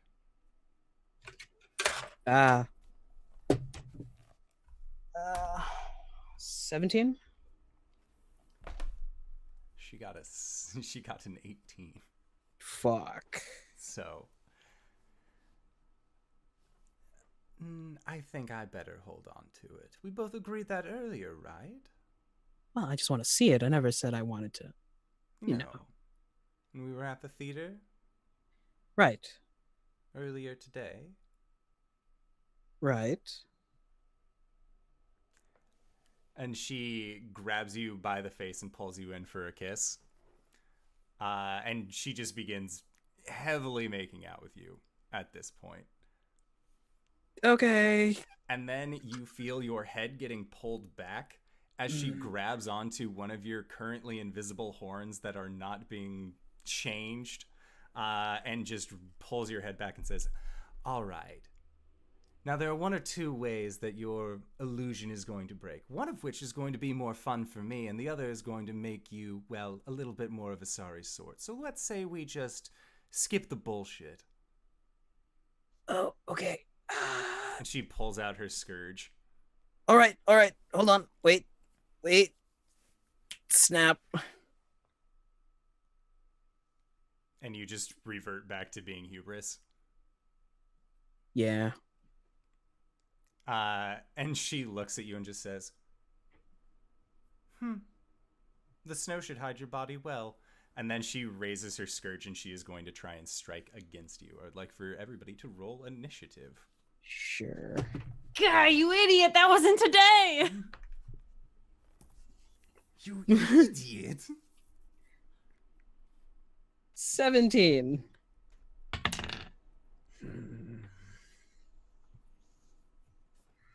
Well, ha ha ha. She's gonna have a fun time with this. Okay, so, Ghost. 6. Okay, KRONK. Twinsies, 6. Oh, man. Hubris, you sure you didn't also get a 6? No. That would have been really cool. I could drop it down to a 16 if you want. No. All right, so she's going to rear back and is going to get a surprise round against you with her scourge. Sure. And as she hits, she has to make a dex save. She got a natural 20 on the dex save. Oh, well, And she takes a half. 17 to hit with the scourge. That hits. That is going to deal 4 points of piercing damage. Shit. Oh, God. Hold on. Oh, wait. That's a D8. That's not the right dice. Uh-huh. 8. 16. Jesus Christ. 26 halved. 13 cold. Oof. And I'll take a 4, was it? Yeah.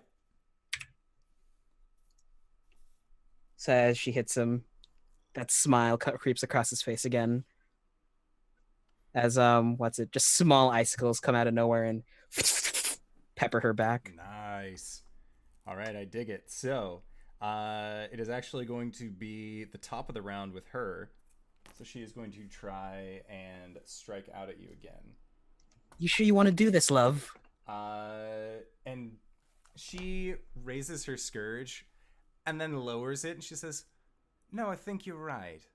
I think the way that I'm going about this is all wrong." And she sets her hand out and you can see what look to be 4 spiritual guardians that just appear around you. I think I'd rather the scourge.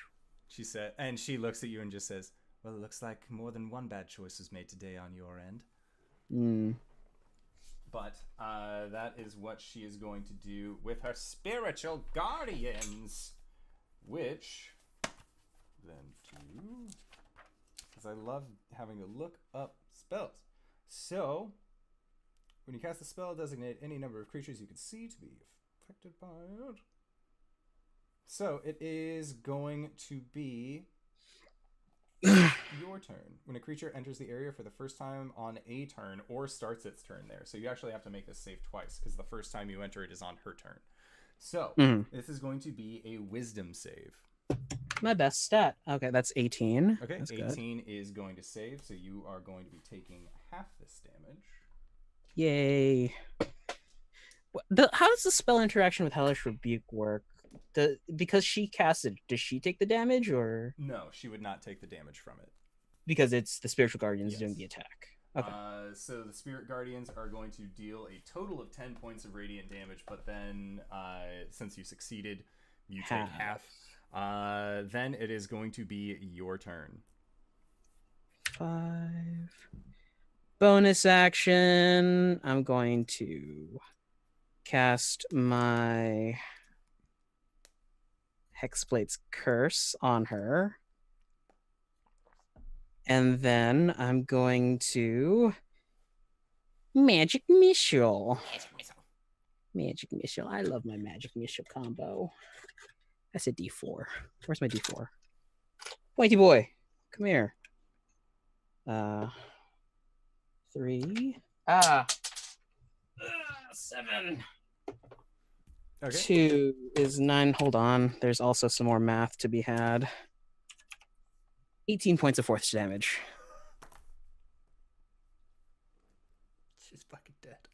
So, how is this interaction going with you peppering?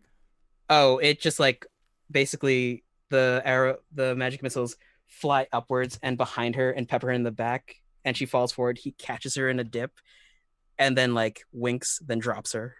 Okay.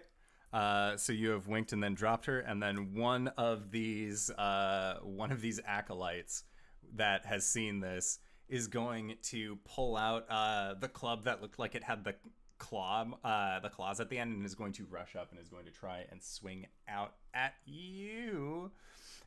So that is going to be... Oh, I heal. Oh, because she died? Yeah. So that is a 21 to hit. That hits. He has to make a dex save. 5 points of bludgeoning damage, or piercing damage, and he failed his save. Oh, boy. Time to get some salmonella. Build yourself a set of animatronic T-Rexes, RJ. Oh, that's pretty good. That's 10... Dead. 12 points of cold damage. Just also dead. They were not very strong acolytes, to say the least. So that is it for its turn, but then Hubris, you see uncoiling from the roof in the rafters where you had been. You can see that there are 3 winged snakes that are all just resting up there, and one of them is actually going to fly down and try and take a bite at you. Some bitch. He's going to try and do a bite. So that is going to be a 23 to hit. That's a hit. All right, so you're going to take 1 point of piercing damage. But here comes the poison damage. And then you are also going to be taking... That's a lot of dice. Gone forever. Okay, 1 point. You're going to be taking 5 points of poison damage. Oh, that's not bad. That's going to add up, though. All right. So that was it for its turn. Next up, because of just how things worked out, Ghost and KRONK. And you have heard skirmish beginning above you. Mm-hmm. We know you're faster than me. That's true. I'll just casually walk up. Darling, have you gotten yourself in trouble again? If you don't see the dead bodies on the floor, I think I'm fine. Ah! Because the snake grabs them. Yeah. Are the acolytes looking menacing? Yes. Oh, all right. She's just gonna. I guess she'll just told the dead one of them. Okay. And how? Okay. I don't think I've. Oh, I do. Okay. How is Hubris looking? On a scale of 1 to 36, where 36 is his max HP. Also, you could probably check on D&D Beyond. He's at like half-ish. He's fine. Okay. So I will use Told the Dead on one of them. Okay. So they need to make a wisdom save. Sure. That is a 17 on the die. Okay. So they are fine. And I'm going to light my claws. And and kind of unbutton my shirt a little bit so that my script comes through. And I'm going to say, oh, Asaron is displeased with all of you. And I've got my flames and my flame eye. Nice. I'm going to stand near the doorway so no one can escape. Okay. So then, KRONK, it is your turn.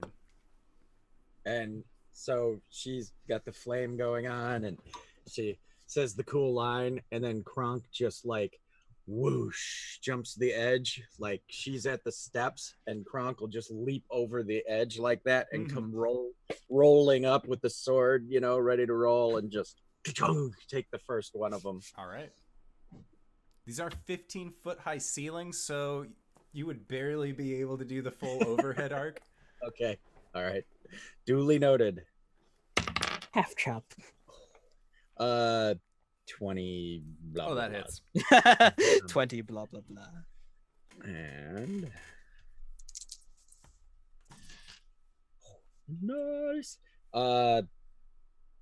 10 points of damage. Okay. Yeah, 10 drops them. Okay. Just gone. All right, so then next up is going to be one of these acolytes who is going to try and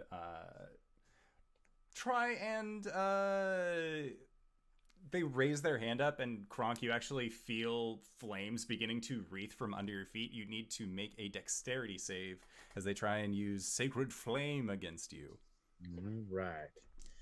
All right. 0 plus 0 is 100. 10. Okay. 10, I believe on these chaps, 10 is enough.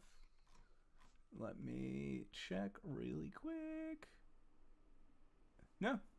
10 fails. So, all right. They're going to deal 3 points of radiant damage to you. As a winged snake also flies down and tries to bite out at you. It does not do a bite, though. It did really poorly on that. Poor snakey. And then a second snake is going to fly down and try and bite out at Hubris. It gets a nat 1, so Hubris, you have 2 winged snakes on you. And then one of the last acolytes is going to rush up and try and strike out against Ghost. And that's a 2 on the die, so that didn't do well. So then next up is Hubris. Hello. I'm going to pull out my long sword, and I'm going to cast my green flame blade to do some damage.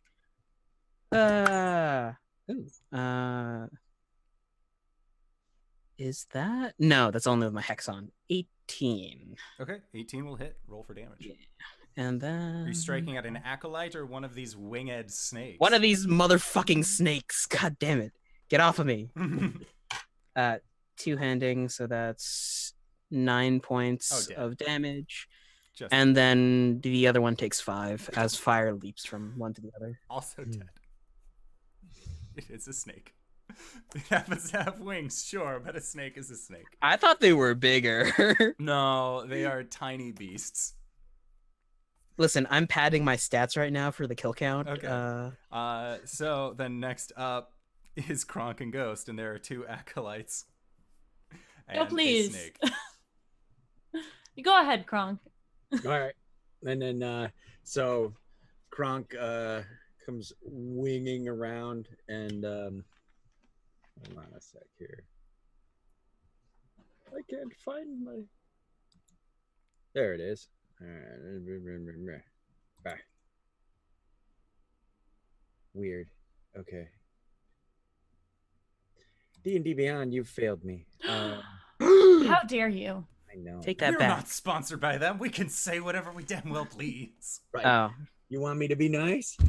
Give us the money. All right. Schmoonies. Wow, what did KRONK turn into real life? KRONK is actually Ed McMahon. So KRONK comes winging around, and he's like, chop goes the evil, and he brings the thing through, and Hubris has to duck.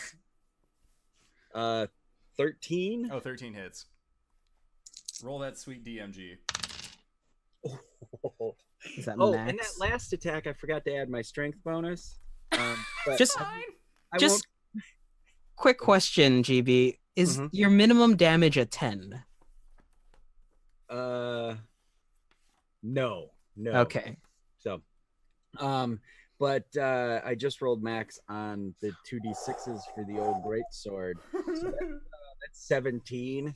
So chop goes the evil is I imagine a decapitating situation. Oh yeah. And then there's only one left, right? Yes. All right. He'll come after the first one. He decaps. It comes around and comes up, and it's gonna take this guy from below, as it were. Oh no. Because he's gonna use his action surge.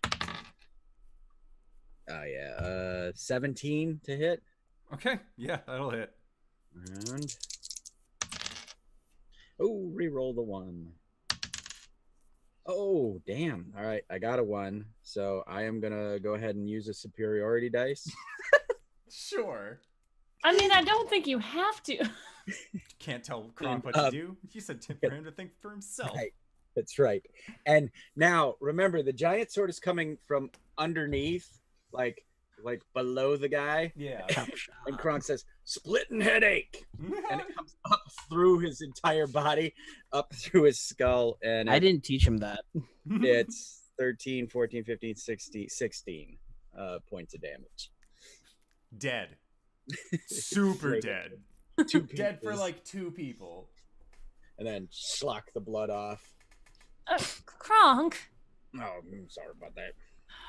There's like a few snaps. Will you get the stone so we can leave, please? Yeah, I don't know where she put it, but I figure it's somewhere here. I don't know. You got a pretty good feel earlier, so why don't you just check her body? You just check her body.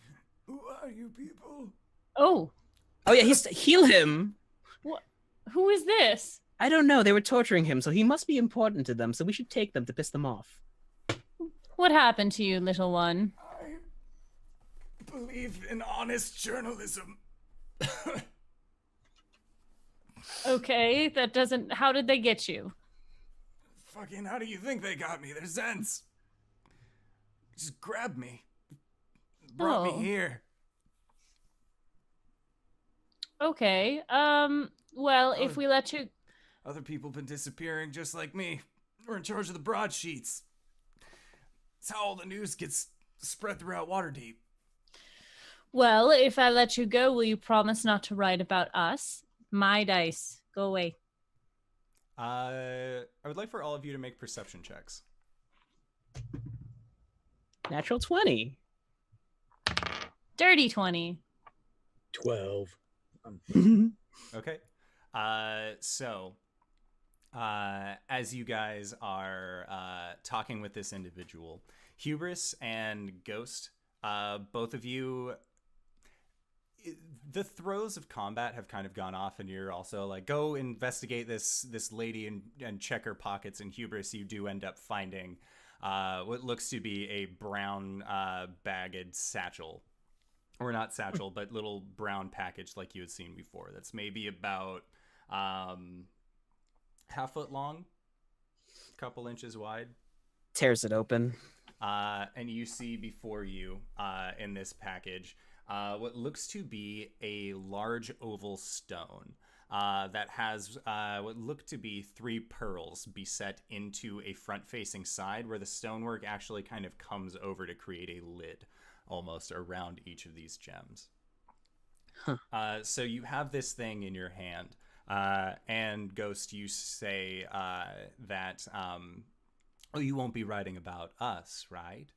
And Hubris and Ghost, you guys have been hearing what almost sound like footfalls steadily coming up the stairs.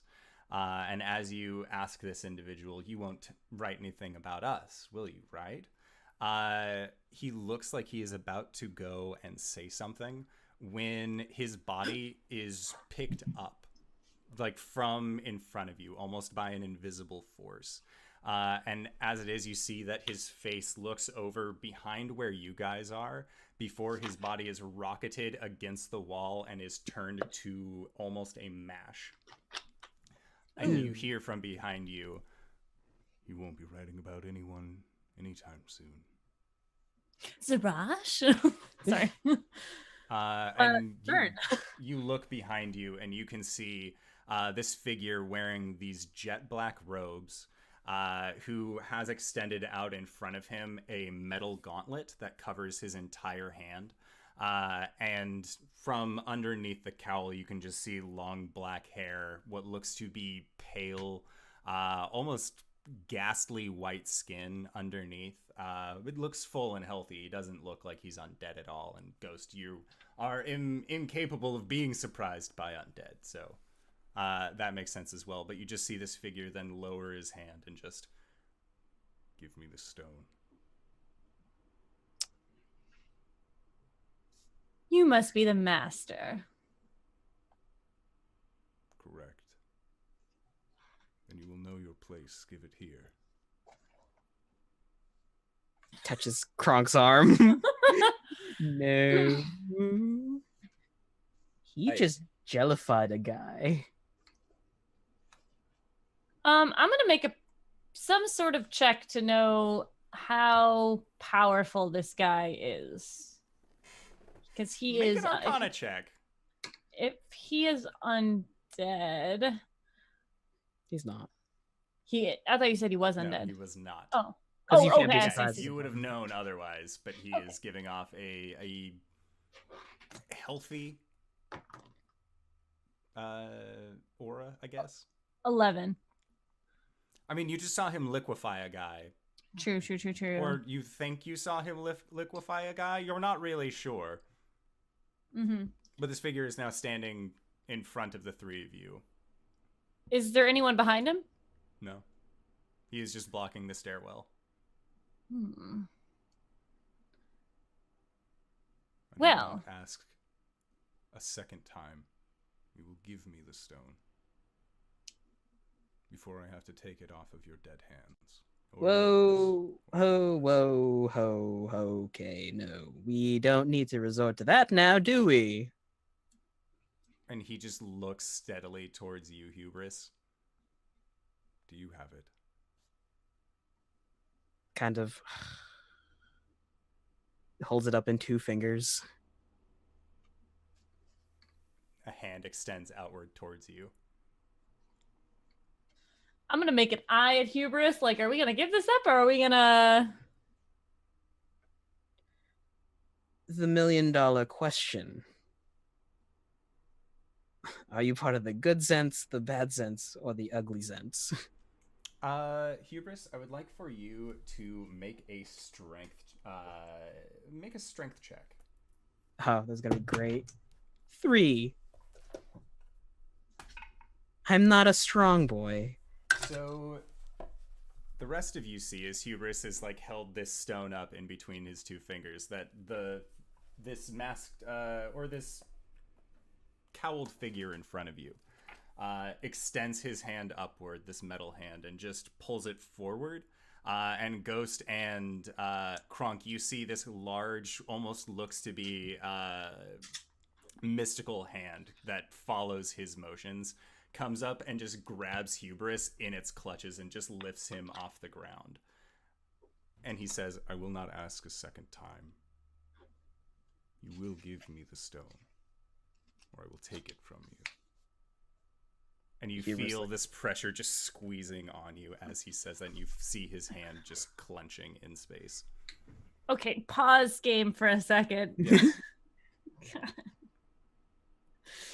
I know KRONK will fight this guy. This guy is he's gotta be so powerful.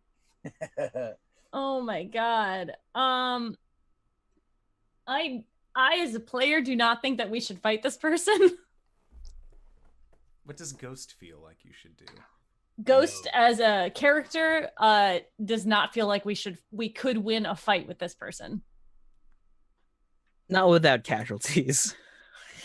I have 2 spells left. I have no spells left. Yeah, so pained look over at Ghost. I'm just going to say, of course.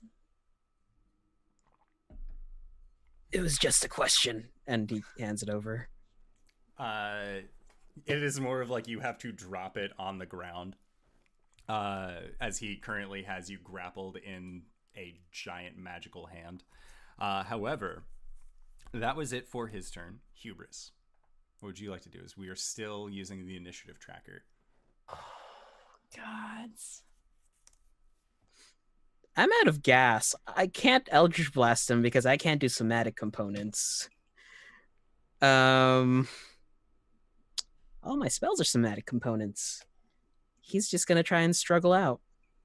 Okay, make a strength check. No, that's lost to the ages. That's a no. Okay. So yeah, you try and struggle out, and he just unwaveringly keeps his hand raised. Ghost and KRONK, what would you two like to do? I don't want to die. We can always get it later. Ghost is going to our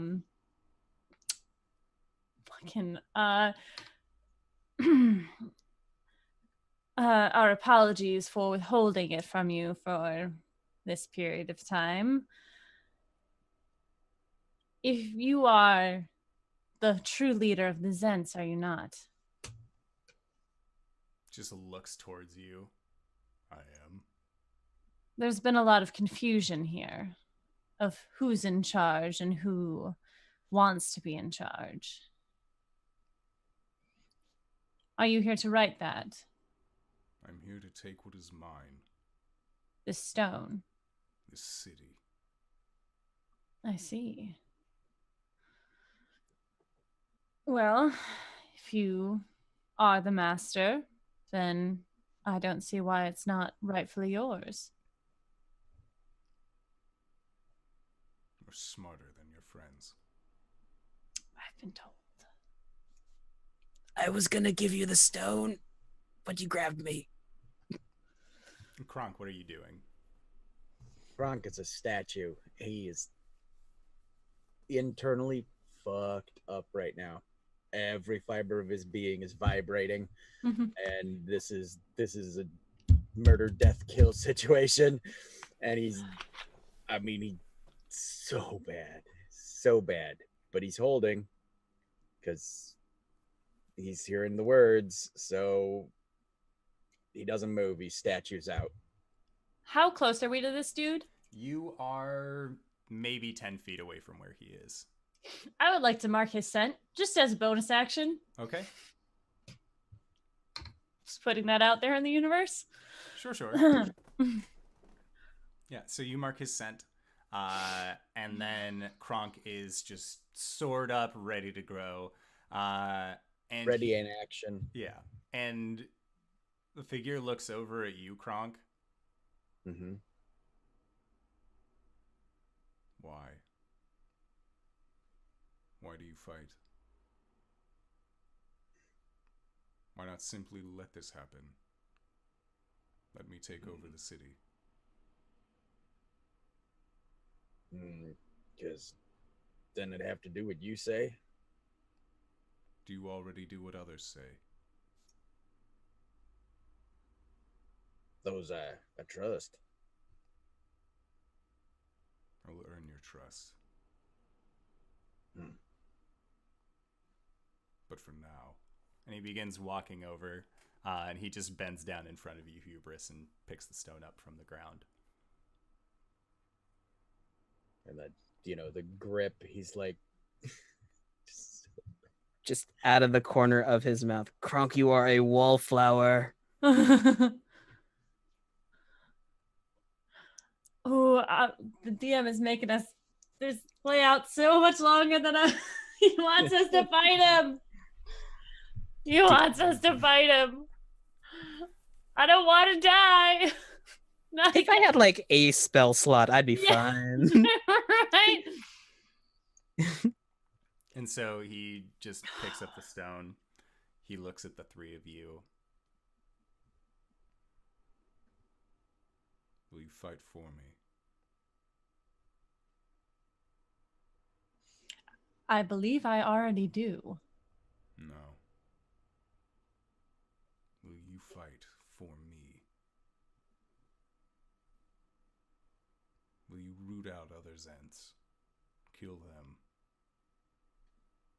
You do as I say.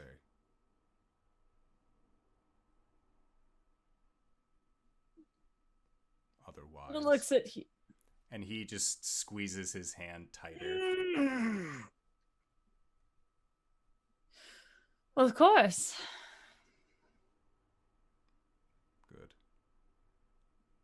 And he just motions with his hand away, and Hubris, you just kind of get sent flying across the room and land up against a wall, and this figure just begins to turn and steadily walk away. We charge by the hour. Just doesn't say anything, just continues his descent down the stairs. We would have died, right? We would have died. Okay. Did I take any damage from that? No, because that was just a grasping hand. Oh, okay. Yep. It was just him releasing me. Okay. Yeah, he could have had it crush you. Thanks, DM. That's how the spell works.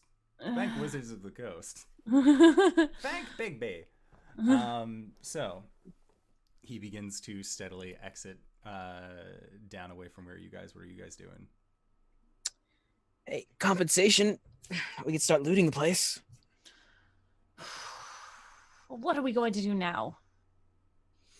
Well, if he's saying what I think he's saying, he'll be in contact with us.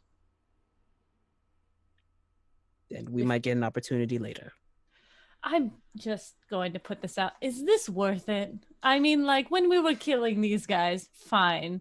When we were uprooting the Zents from the inside, fine. This A is little a above our... powerful wizard. Yeah. He might be a mad mage. I don't know. There might be a correlation. I'm not sure. Hmm. That just came to me. I don't know why.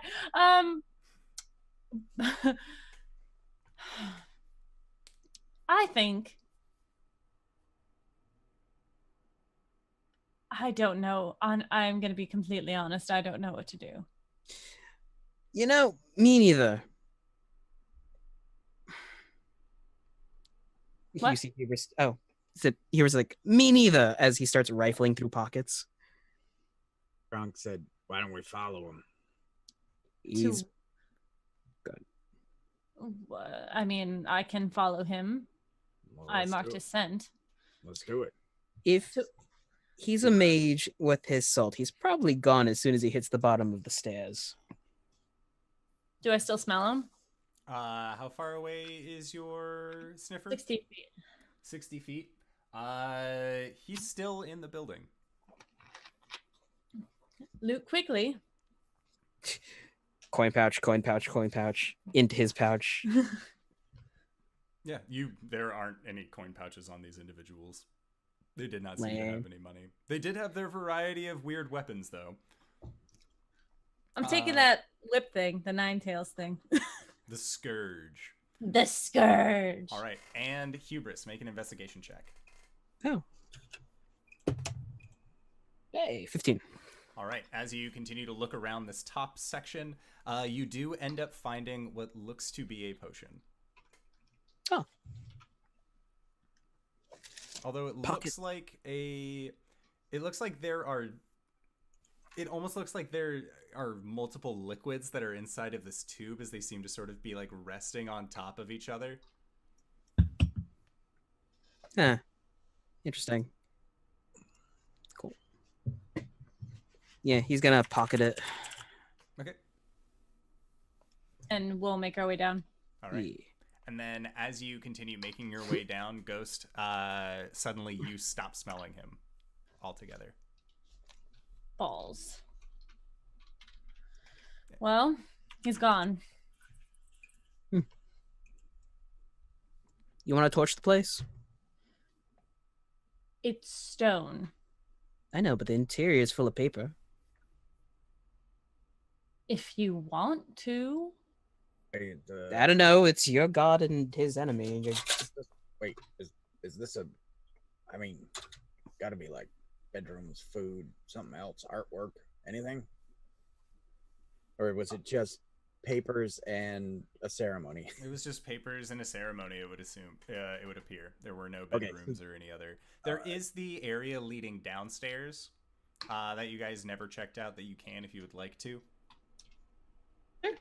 Sure. All right. We've got some time on our hands. Yeah, so right. Going downstairs, you see that the staircase actually opens up into a back room, and lying on the floor of this back room is what appears to be a magical circle that has been engraved into the stone. Oh, is this where he went? You would assume so. Based on where your tracking ability pegged him, that he did indeed go to the bottom of the tower and then just gone. Okie dokie. I'm going to go ahead and sketch this circle. Okay. Yeah. Make a performance check, and it'll be with advantage because you're right there. Okay. Anything else in the room? Just more symbols of Bane. 10. Okay. You get a pretty... it takes you some time, but you're able to kind of sketch it out. It's definitely that you're taking up multiple pages that you have with the runes, but you do eventually get the whole circle. Okay. Well, let's get the fuck out of here. Yeah. All right. So you guys hop out onto the streets of Waterdeep. And as you do, you feel like the blizzard is steadily beginning to subside. And as you begin making your way back to Troll Skull Manor, I'm assuming? Yes. Yeah, just the entire weather begins to steadily shift. Whereas now it is more of a gentle snowfall than it has been a very oppressive snowfall that you've been experiencing during your last several days.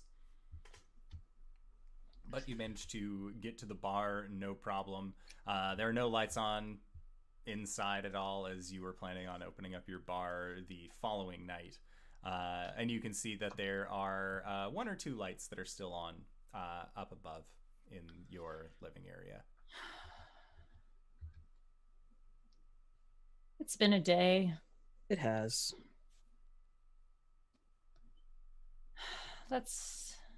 What time is it? At this point, it would be around 8:30, closer to 9. Okay. Sorry. Because I have to pray at midnight. Go up in the house. Are the kids still up? The kids are still up, but it looks like they are all being tucked into bed by Victor. Oh, we'll walk up into the room. Oh, yeah. Look at all. And you can see that Jenks is currently just still hugging his owlbear familiar as he goes to sleep, and Nat is just kind of like nodding off.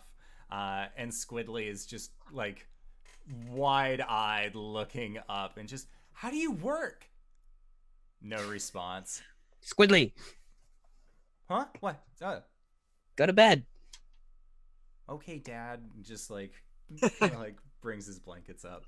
Hubris just walks in and like tousles Jenks' hair and tucks him Nat a little bit more, then pinches Squidly on the cheek like, behave.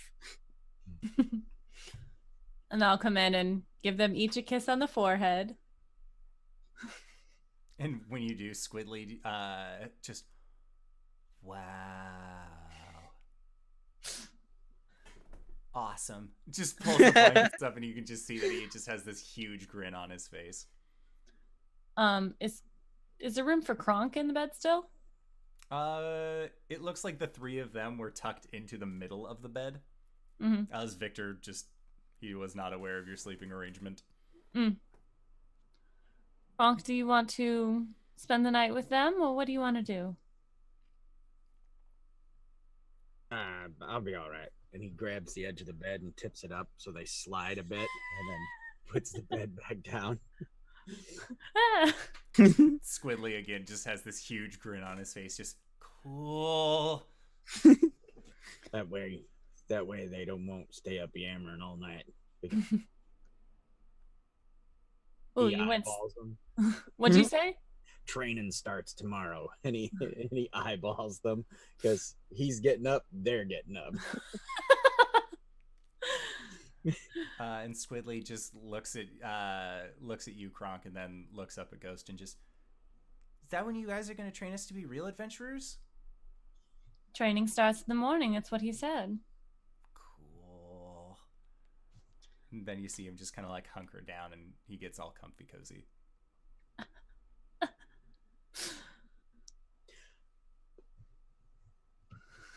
What? KRONK, jammy time, wouldn't understand. So he starts to get naked in front of children. Ooh, no, KRONK. KRONK, honey. Throws the cloak over KRONK's groin. Well, it wouldn't get that far. Yeah. No, it's your cloak. So KRONK, in front of the children, we're going to have to put down some rules for you as well, just for decency's sake. Right. They're not old enough to know what. I mean, I don't think anyone's ever really ready for that. I wasn't. So. He's like one of the smelly guys down at the docks. Yes. Maybe. I hope not. Squidly, go to sleep. Just no full nudity in front of the children. When it's your special day, we'll make preparations, okay? And we do have like a little room off of our room, if I looked at the drawing right. Yeah, that is a private bath. All right. KRONK will lump in there, and then he pulls the drawer open, looks at the 2 sets of jammies, grabs the raccoon jammies and drags them in and changes into raccoon jammies, and then comes back out. I can love it. And then he walks up and he realizes that he slid all the kids this way.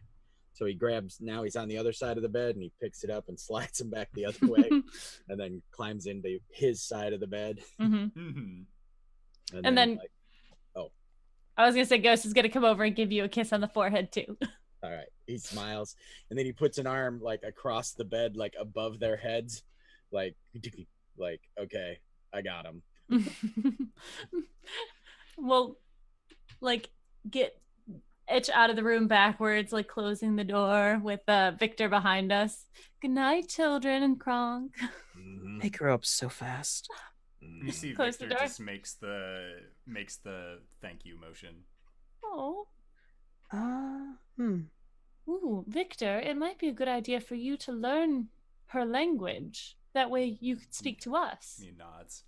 Hubris like starts thinking and goes into his library and sees if he has like an ASL handbook or something. A beer Torah standard language. Yeah, so make an investigation check. I don't know. This thing was outfitted. Oh, hey, 15. All right, 15. You would have the closest thing would be just kind of remembering little bits and pieces of Thieves' Cant that Wolf told you. It seems like Nat's language is more reflected on that. Like she's just kind of picked up words from other people around Waterdeep using a kind of sign language. Okay. But at this time, there is no standardized sign language for individuals in the Forgotten Realms. Bollocks. Yep. I'm still peeking. What are you doing? When we had this place renovated, I got a new library. So I thought there might be something about hand gestures as a language in here, but I guess not. Perhaps. Well, I'm off to bed. Yeah. Good night. Good night. She rolls her eyes and starts walking down the hallway. And Victor Where are you walks gonna in sleep? after you into Hubris's room. Yeah, he just shouts down the hall. Where are you gonna sleep? I don't know. I was just going to pick a bedroom. Oh. Could always use mine. You hear the She, sound like, of metal clanging as Victor is currently moving all of his tinkering bits into like a basket. Oh no, not like Hubris walks out of the room into the room adjacent his and opens the door. and there's like a fully made bed in there. Is this your room? Yeah. You don't sleep in here, though. I feel more comfortable in my chair. Well, then that should work fine. I Thank also you. only use my room if I have company over, which I rarely do. You seemed quite comfortable tonight. You see, She smiles as she walks past him into the room. but you know, you just she came on to me and she was strong. She had priest arms. And you see, like, Victor with this, like, container full of tinkering parts just looks at you, just shakes head no, and then Hubris. begins walking off, and you hear him lumbering upstairs. I'm joking. Oh.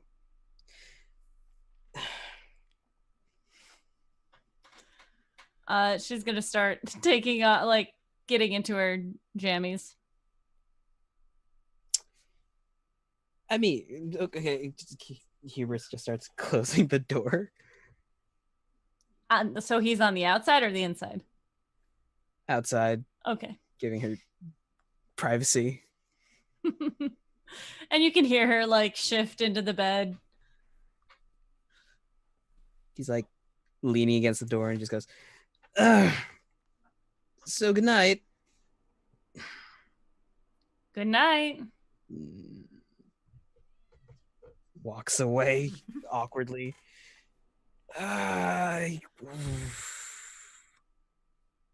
Stupid.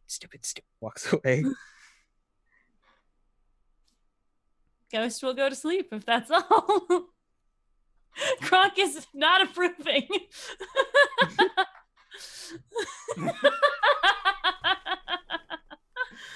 For all you audiocast listeners, Greybeard has pulled out a sword prop and has begun repeatedly stabbing himself in the chest with it. So, Right in the heart. Right in the heart. Hubris, as you go to sleep in your chair, you have noticed that Victor has taken all of his tinkering, / all of your tinkering materials out of your room somewhere else into the deeper within the manor. Wait, what? I'll deal with it in the morning. Okay. So then you go to sleep in your chair. Ghost, you go to sleep in Hubris's never once been used room. I think we might have all realized that there was that extra room there today when we were looking at the map of the manor itself. But then KRONK, you are going to be waking up first thing bright and early in the morning, and you can see that you still have 3 urchin children sleeping next to you, all of which do smell better. It seems like they may have gotten into the lavender soap. All right. Am I the first one awake? Always. All right. I will gingerly, glacier-wise move out of the bed like I'm used to. Mm-hmm. And so as to not wake them up, and then go in, lump out of raccoon jammies, get dressed again, and then lump the jammies back in the drawer and close it, and then I'll take the bed and I just lift up one side like yay much, and then drop it. Okay. Yeah, so you abruptly wake up 2 out of 3 of these sleeping children. It seems like Squidly has slept through worse somehow and is currently just conked out on the bed, just sawing logs. Morning, time to roll. You too. And Nat is just kind of like wiping the sleep from her eyes, and she just hits Squidly a couple times in the chest for him to wake up as well. And when she hits him a few times, just, no, I don't want to go back. And then it's just all blankets off in one motion. And all of their bodies just contort into the small fetal position beings as you have removed any source of heat from them all in one fell swoop. Privy down the hall. Get the clothes on. Come on. We got stuff to do. And they just look at you and just, I don't know where they took our clothes. We just have these jammies now. Privy, we'll find them. Privy. Yep. And they all begin kind of running off as they can in their sleepy like states. So Ghost and Hubris, I would like for you both to make perception checks with disadvantage as you are currently asleep. Could we say Hubris was just waking up? Oh, okay, that's good. 13. Actually, with 22. Ghost, you were never 13. a light sleeper. And what'd you get, Hubris? 13. All right, so Hubris, you definitely hear the sound of at least 4 sets of feet running down a hallway to get to the bathroom in time, as well as you can you hear the groaning and creaking of floorboards that you know KRONK has. You can't hear his footprints anymore, or his footsteps anymore, but there are other telltale signs of his 600-pound, his 600-pound colossus form just milling about the house. But yeah, you and Ghost both wake up at roughly the same time, just to KRONK getting the kids ready for adventure training. Hubris like rolls out of bed, walks out of the study and into his room. He's just like unbuttoning to change. And Gus is not saying anything, just shirt off. Nice. Ah! Does he cover himself? Yeah. Oh. Hi. I didn't mean to startle you. Morning. Morning. Hi. I forgot you were in here. Continue. Starts rummaging into his clothes. So what's on the menu today? I don't know. Training, apparently. We've got to set some ground rules. Figure out how we can find this wizard to get the stone. Well, we could always try asking Davil to see if he knows. Like, Hubris has just sat at the foot of the bed and he's putting on his boots. Always ask Davil to see if he knows anything about him. Mm-hmm. Wasn't there supposed to be someone to come stay over here last night? Oh, yeah. What happened to her? I don't know. What was her name? I wrote it down somewhere. The other Doom Raider? The other Doom Raider. Oh, all my notes are of the kids. I didn't I wrote it down. I hope she's okay. I mean, if she isn't, it's not really our business. Yeah. But then again, that's 2 Doom Raiders gone. We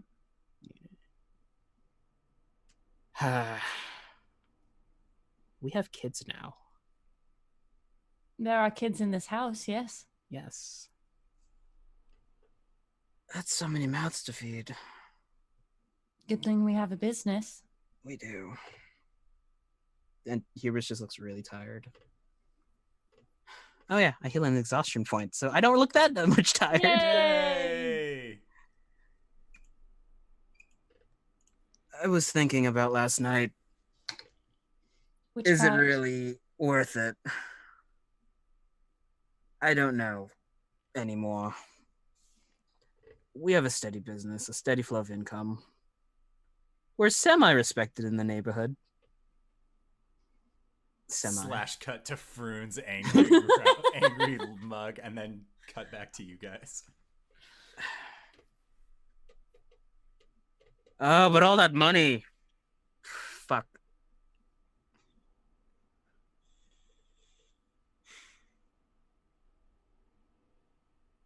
What do you think?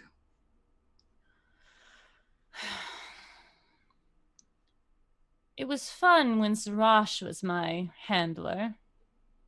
She kind of smiles to herself. I don't think I much like having that wizard man in charge.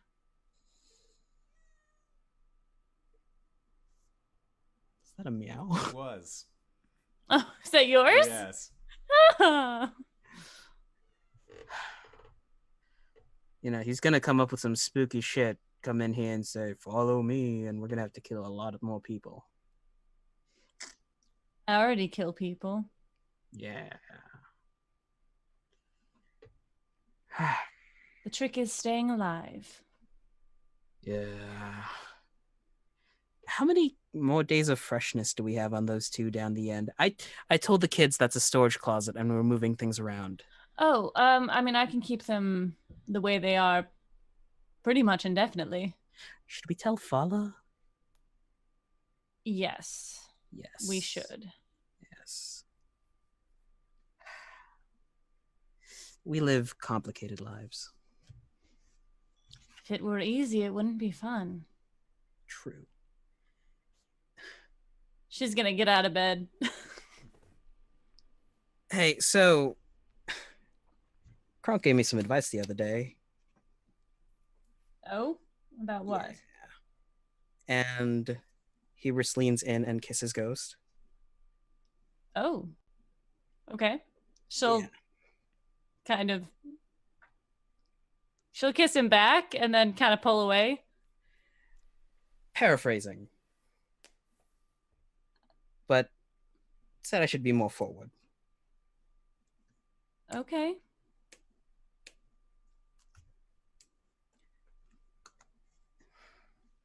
He said you like men of action. That's what he said. He's not wrong. Yeah. So I'm gonna try more action. Okay.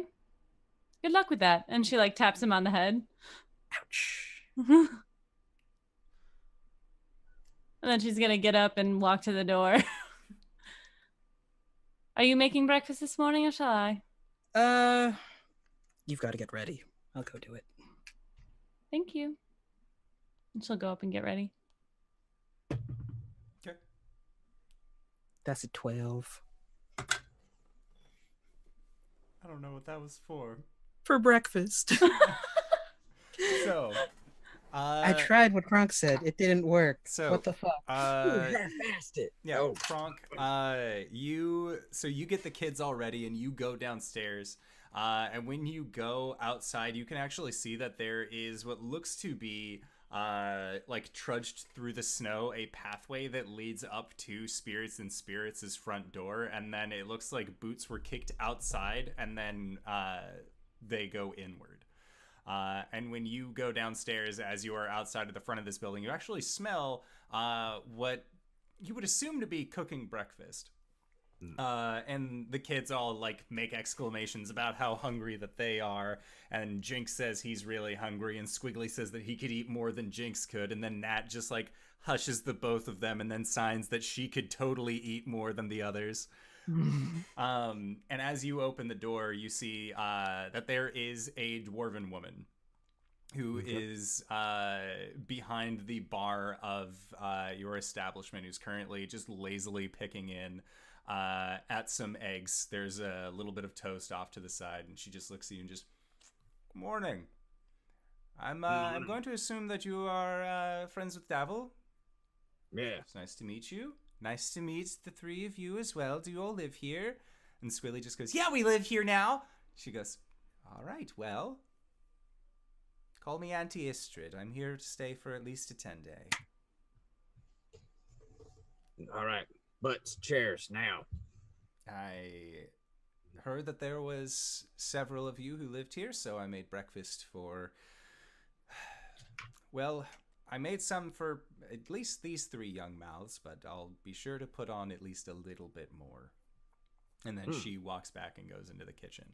And then, Hubris, that's when you show up downstairs, is that the kids actually already have plates of food in front of them. KRONK KRONK, doles them out. Did you? No, it ain't me. Dwarf. Oh! Some hospitality, keeping your front door locked in the middle of the night when you know you're expecting company. I apologize. I forgot to tell night staff that you were arriving. I see. Well, How? As a thank you for letting me stay. And she pulls out a small pouch that you can hear coins jingling in, and she throws it towards you. And she says, "Children, yeah? You ever seen a platinum piece before?" And they all just like very quietly just shake their heads no. She goes, "Show them what's in the bag." Opens it, pulls out a coin. And it is a brilliant platinum piece. There's 10 of those in there. It's all yours. As thanks for letting me stay. And at the end of my stay, perhaps Auntie Istrid can find it in the good of her heart to make a little bit few more of those appear.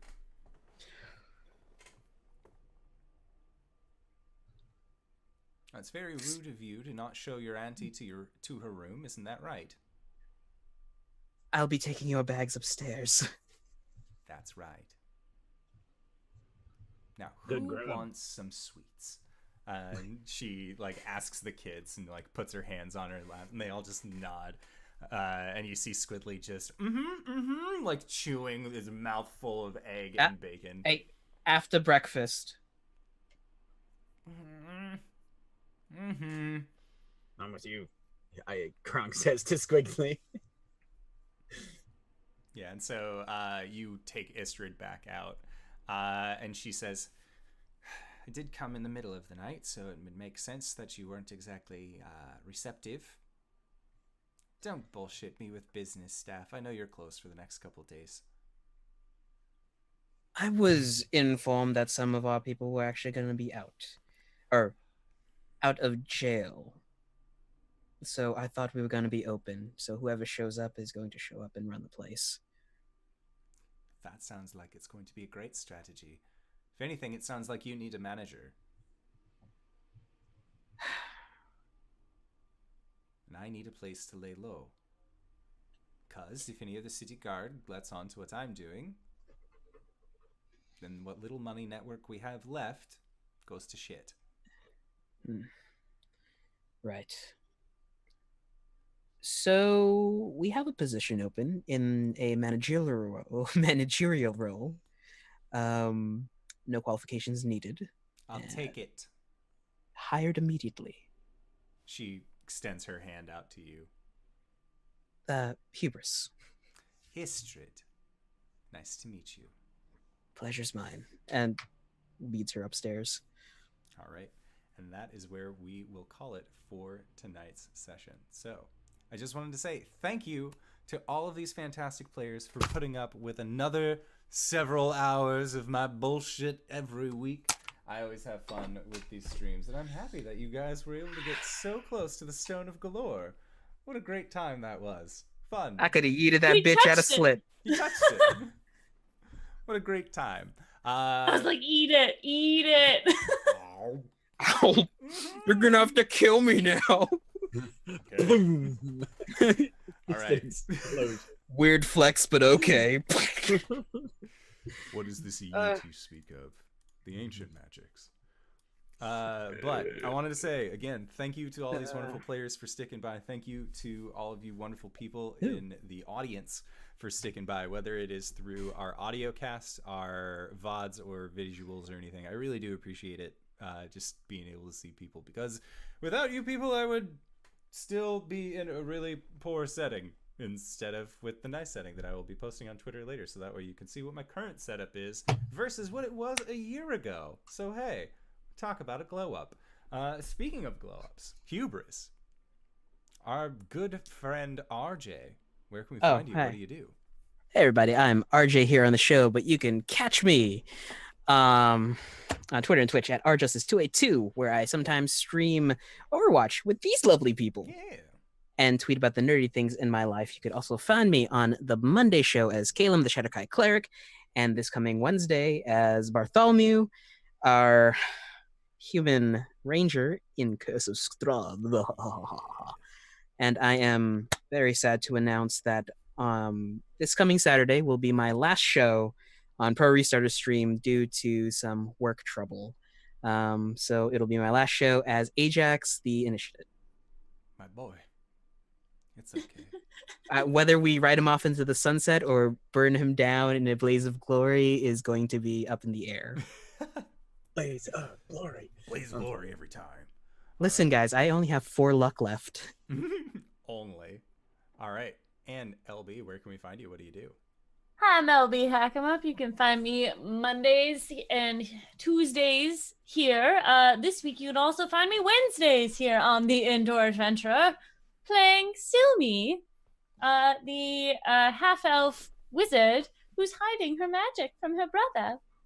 And on this week Friday, I will unfortunately be missing my Pro Restarter game, which is Birthright at 8 p.m. on Pro Restarter's channel. And Sunday I will be in the Fates game on the Young Heroes of Fate on Encounter Roleplay's channel. And then next week I will be out on Monday. I probably will be here on Tuesday. So, you know, birthday weekend. So, yeah. Yeah. All right. And GB, where can we find you? What do you do?